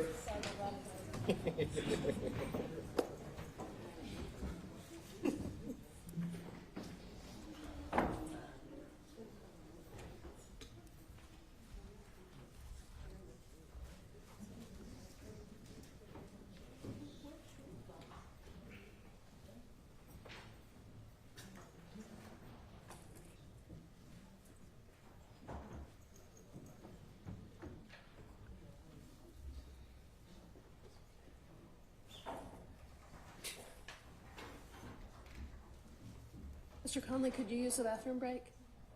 Sure. Okay. All right, go ahead.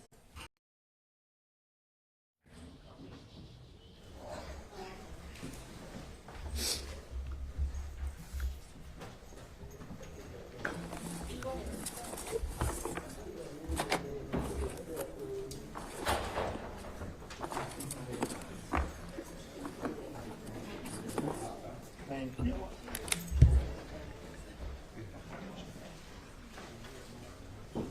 Okay, I think we're ready for the jury in a second. Where'd Adam come?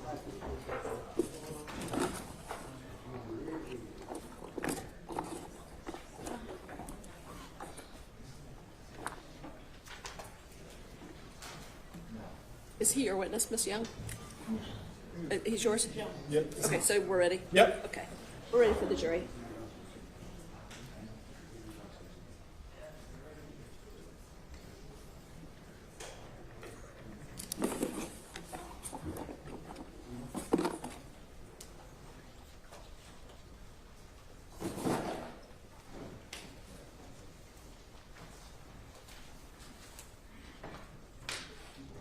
All right, to the jury.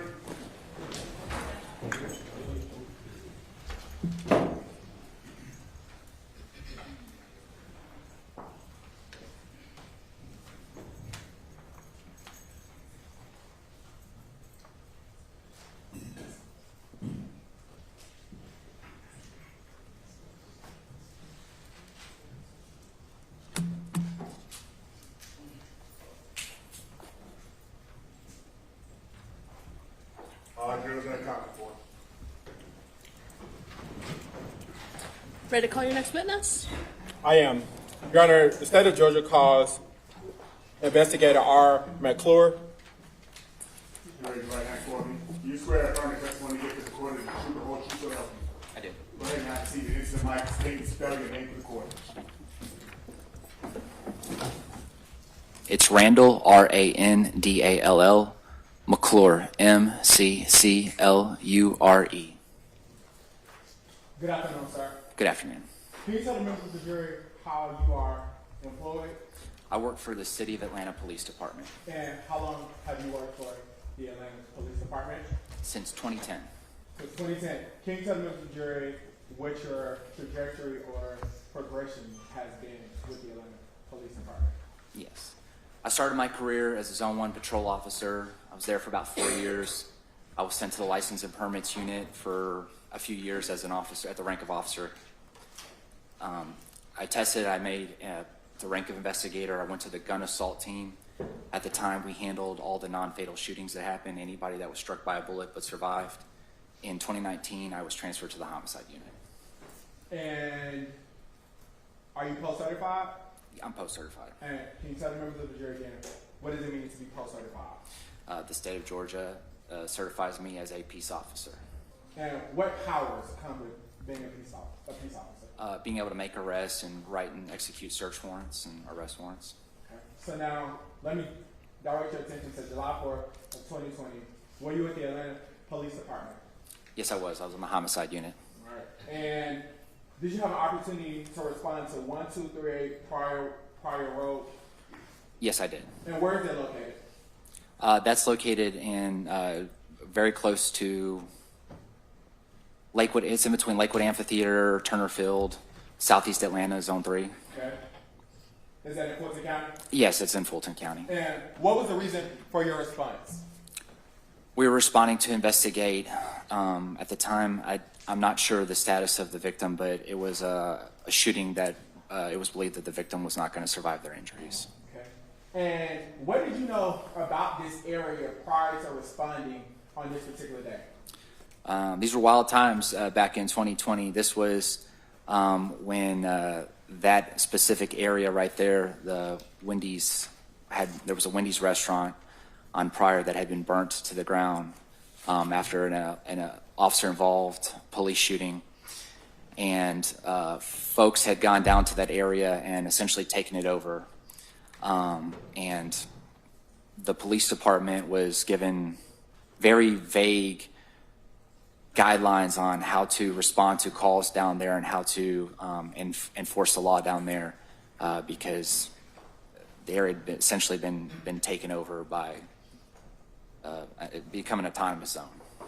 And what time, if you remember, did you respond to the scene? I don't remember the specific time, but I remember it was later in the evening. All right. And can you please describe the scene once you arrived? Once I actually physically got on scene, it was there was nothing out there but other police officers. They had sent in officers that had they essentially cleared the area out. They had officers from all over the city respond and clear the area out, so that when I arrived, there was nothing but other police officers there. And would it be typical for them to send officers to clear out an area prior to your arrival? No, this was a completely unique situation. And what was different about this situation and other situations that you had? Well, oftentimes we would try to keep as many people on scene as possible because of your ability to gather witnesses that saw what happened.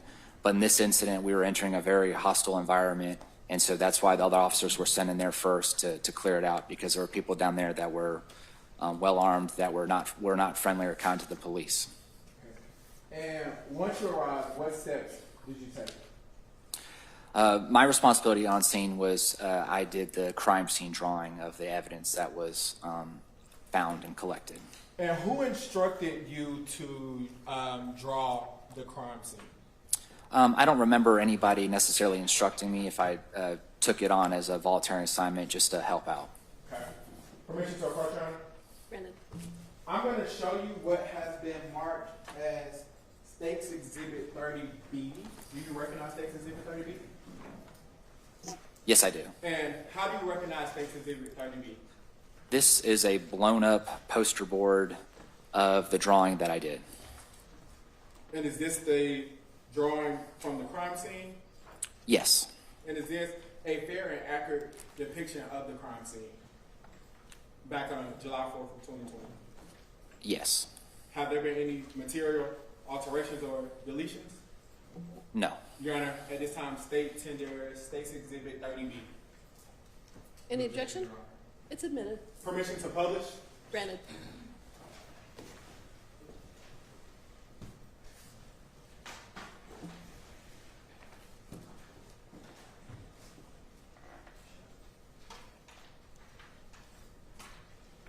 Your Honor, may the witness step down for the next part of this testimony? Yes.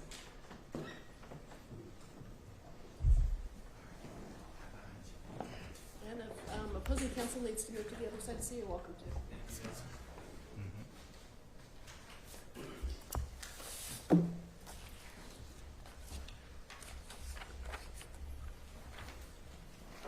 I am approaching you what has been labeled as State's Exhibit 30. Do you recognize that? Yes, I do. Is that the identical of State's Exhibit 30B? Not entirely, because this has markers where to show where evidence was collected, but as far as the map, yes. And would that aid your testimony in showing the jurors where the actual markings were found? Yes. Your Honor, at this time, State tenders State's Exhibit 30. No objection, Your Honor. It's admitted.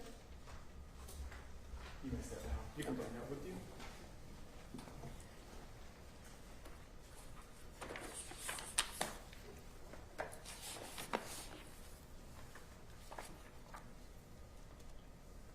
So, you come over. I'm going to hand you what has been pre-labeled as, well, first of all, let's tell them to the jury, what did you note from the scene? Sure. So we collected, I say we, the Atlanta Police Department, collected some .223 shell casings, a couple of .223 live rounds that had not been fired, one projectile, and another smaller caliber round that was actually found on the entrance ramp from University Avenue to the connector that probably had nothing to do with the crime scene, just based off where it was, but we collected it as we were looking in the area. Okay. Now, there are some items that are listed 1 through 11. Can you tell the members of the jury what those items are? Specifically, number 1 is a .223 live round. Number 2 through number 9. No, I apologize. Number 2, 5.56 cartridge casing. Number 3 is a 5.56 cartridge casing. Number 4 is a 5.56 cartridge casing. Number 5 is a 5.56 cartridge casing. Number 6 is a 5.56 cartridge casing. Number 7 is a 5.56 cartridge casing. Number 8 is a 5.56 cartridge casing. Number 9 is a .223 cartridge casing. Number 10 is a .223 live round. Number 11 is a .38 caliber class bullet. Okay. Can you tell the members of the jury what a live round is? A round that has not been fired. Okay. So is that kind of what you get when you go to the store and you buy a bullet? Yes, a live round is a bullet that has not been fired. Is what you would purchase from the store. Okay. And can you tell the members of the jury what a casing is? Shell casing is what's left over after you fire a bullet through a gun. Okay. And can you tell the members of the jury what a live bullet is? I'm sorry, a live round. Is that the same? A live round we already established is like if you go to the store and you buy bullets, that would be a live round. Again, once you put the bullet in a magazine or put the bullet into the gun and you fire it, it creates a shell casing that gets ejected from a semi-automatic weapon. Okay. And what kind of shell casings is a 5.56? What kind of gun is the shell casing 5.56 consistent with? A rifle. Okay. And what about a .223? Rifle. What about a .38 class bullet? Probably a revolver or a pistol. Okay. So based off of this, can you tell me how many casings would be consistent with a rifle? 8 casings. And can you tell me how many live rounds would be consistent with a rifle? 2. And can you tell me how many rounds or bullets would be considered with a revolver of some sort? 1. So now I'm going to hand you what has been pre-marked as a .223 live round. That's going to be number 1. Can you please place on the board where this round was found from? Was found. Yes. And I noticed that it is on the barrier. Is that on the side of University where the liquor store was? Yes, the package store is right here. All right. Now I'm going to hand you the second .223 live round. Can you place on the board where that was found?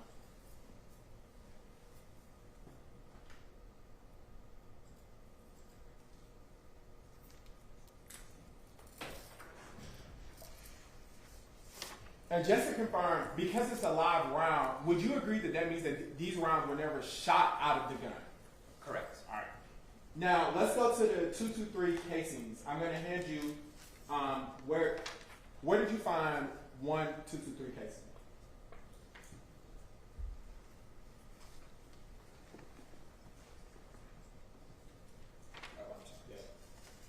So let's subtract that. I'm going to hand you one, the 223 casing. Yes, which is number 9.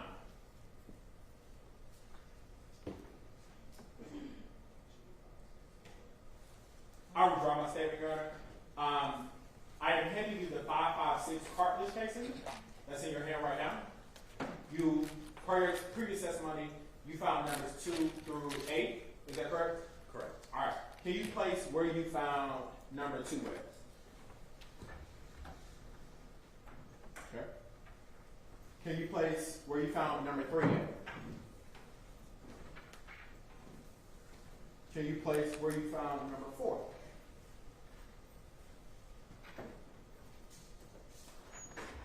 Number 5.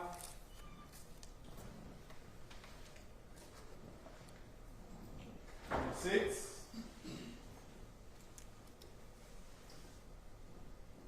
Number 7.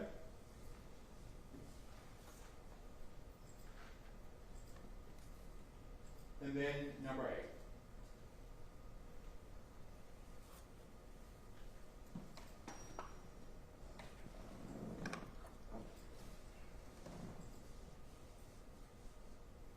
Oh, I'm sorry. I moved one of the live rounds right.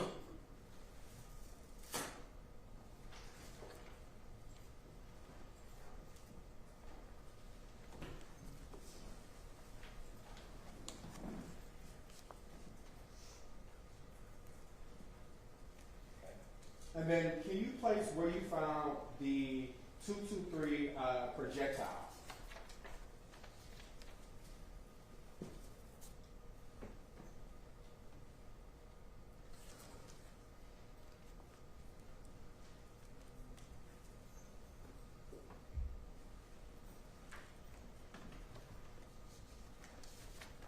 And then the 38 class book.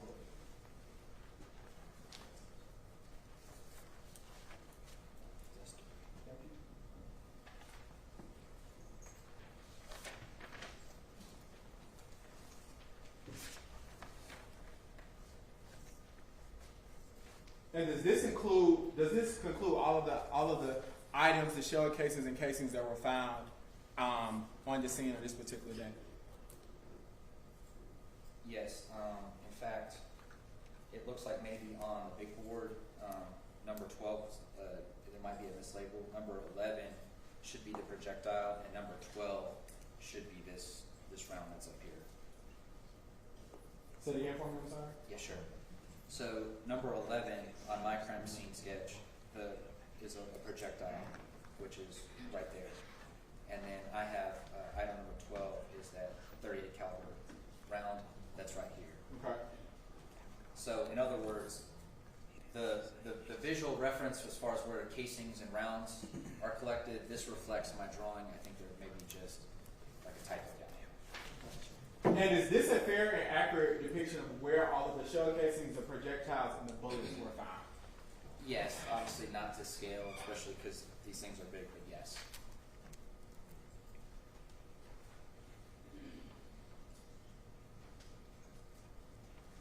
And are those shell casings, or would those shell casings be consistent with being fired from an AR-15? Yes, a rifle of some sort, yes. And can you tell the members of the jury exactly which ones would be consistent with being fired from an AR-15 or a rifle? Your Honor, I'm going to object to this line of questioning. This officer has not been qualified as an expert in any type of firearms, ballistics, or any pattern matching, anything like that. We are going down a slope that I don't believe he's prepared to testify. Are you just inquiring about what would typically be used, or are you going to ask him about patterns? What would typically be used? Okay, first ask him if he knows and how he knows. Do you know what the 5.56 and the 223 what those are consistent with being used in, or what those casings are consistent with being used in? Those calibers are typically associated with rifles. And how do you know this? Being a police officer as long as I have and dealing with ballistic evidence and weapons. Have you had an opportunity to deal with these types of rounds in your experience? Yes, I have. Does that satisfy your judgment? So again, can you tell the members of the jury what the 223 live round, what type of firearm is that consistent with being fired from? Typically a rifle. And is a rifle the same as an AR? An AR-15 would be a type of rifle. Yes. Okay. And what about the 5.56? What type of firearm is that consistent with being fired from? A rifle. And is that and is the rifle consistent with the AR-15? Yes. Okay. And the 38. What type of firearm is that consistent with? Most likely a revolver or a pistol. I'm going to pass you to the defense. They may have some questions for you, but at this point, I don't. Thank you so much. Thanks, sir. You want to move your exhibit? You guys want the exhibit there while you're cross-examining, or do you want to? You need to move it for you? Leave it for a second, and then we can talk about it.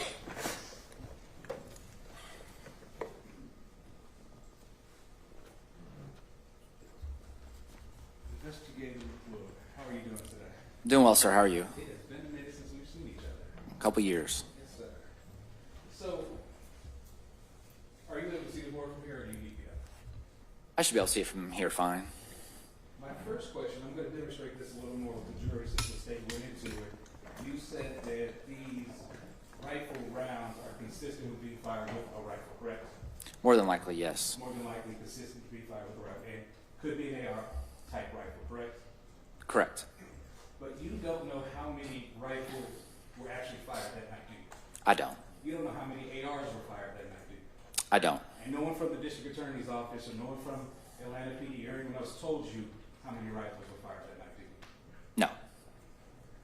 Is it safe to say that from all of this there was at least 3 different rifles being fired that night? No, not. Objection, Your Honor, cause for speculation. Will you re-ask the question? Based off the evidence that you collected, is it safe to say, and I want you to say that multiple rifles could have been fired that night? I'll allow that question. Is based off this could have. I guess anything was possible, but as far as the number 3, I don't know specifically 3. And that's why I tried to rephrase it, because I knew that number wasn't an actual accurate number. Okay. So let's give the jury a little more information about what these projectiles and what these casings look like. You said the casings were bullets that were actually fired already, correct? That's what casings are, yes. And then in a rifle, when you fire a bullet, what happens with the casing? It gets ejected from the gun. It gets ejected from the gun. So what that means is, if I'm firing a rifle, casing goes out, right? Fire a rifle, casing goes. Fire a rifle, casing goes. Fire a rifle, casing goes. That's what that means, right? Yes, sir. The majority of the casings that you picked up were on this side of the street. That's where you marked all of them, correct? Correct. How many were on this side? In other words, the north side? Yes, sir. None. Say it again? None. 0. Okay. So, from what I hear you saying, when the vehicle was shot at, the majority of the casings, the majority of the bullets were coming from this side, right to left. I didn't say anything about a vehicle, sir, so I'm not sure what the question is exactly. So, Oh, I apologize. Let me back up. Did anyone from Atlanta PD or any other law enforcement agency tell you where the vehicle was when it was actually shot? no, sir. Did anyone from the Fulton County District Attorney's Office tell you where the vehicle was when it was actually shot? No, sir. Okay. So all you know is where the shell casings were, but not where the vehicle actually was. Correct. I just did the crime scene sketch. And from your testimony, all the shell casings are pretty much bruised around this area, and it could have been multiple AR-type rifles that fired it, correct? You don't know how many? Right. That would have to come from a NIBIN report. I'm sorry, say that one more time? That would come from ballistic reports. From ballistic reports. And you didn't look at any of the ballistic reports, did you? No, sir. Okay. My last question. You said when you arrived, police officers already cleared the area for people, correct? Correct. Did any of the officers that were there before you tell you that actual other people started coming in and picking up shell casings before they were cleared?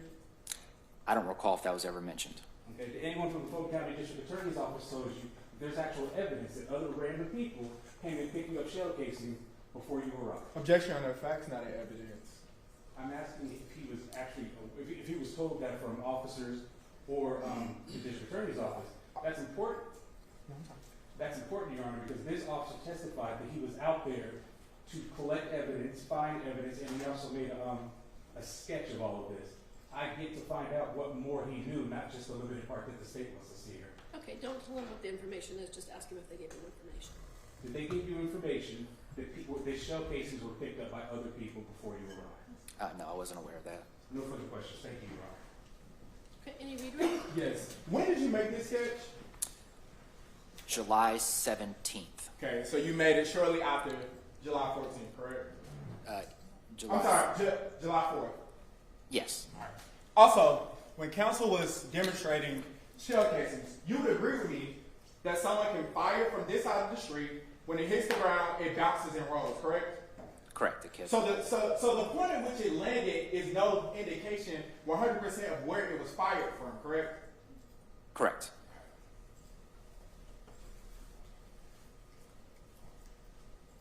But you will agree that there's no dispute that these shell casings were fired from an AR or a rifle style. Correct.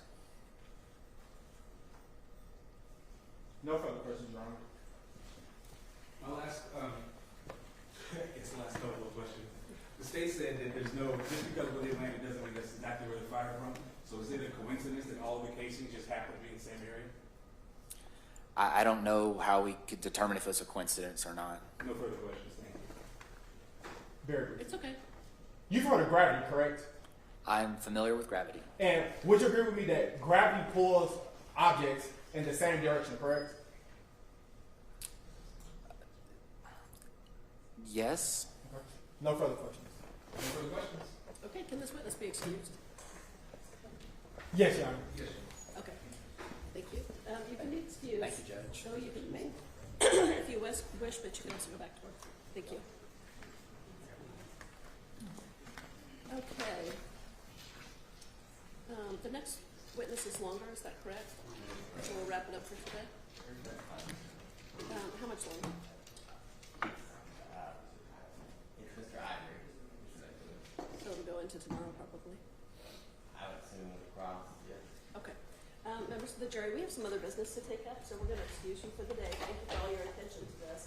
Tomorrow morning, we have to have a hearing outside of your presence, so you can come at 10 a.m. We'll start at 10. All right, for the jury. Thank you. Guys, anybody vegetarians in here? Vegan?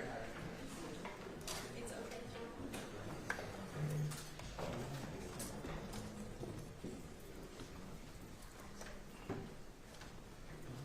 Also, is there anyone in this group that is going to be celebrating next Tuesday? Rosh Hashanah?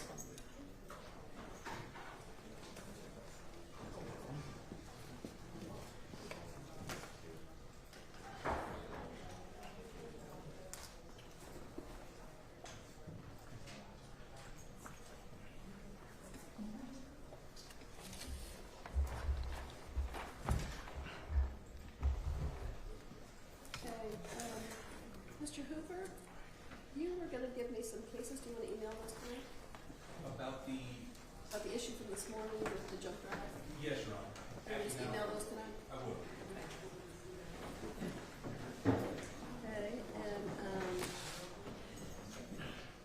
the hearing tomorrow, I don't know, have they responded? Yes. They're building, okay. So 9:30 tomorrow for that. Are you gonna have to put the reporter up for that? Or? For the hearing tomorrow? It's just argument? That's mine. Just 30 minutes realistic? Yes. Well, I think it'll be less than 30 minutes. Okay. And we don't, are we watching that video, or you attached it, I think, to your motion, but you guys, are you aware of that? I think you attached the video to this motion.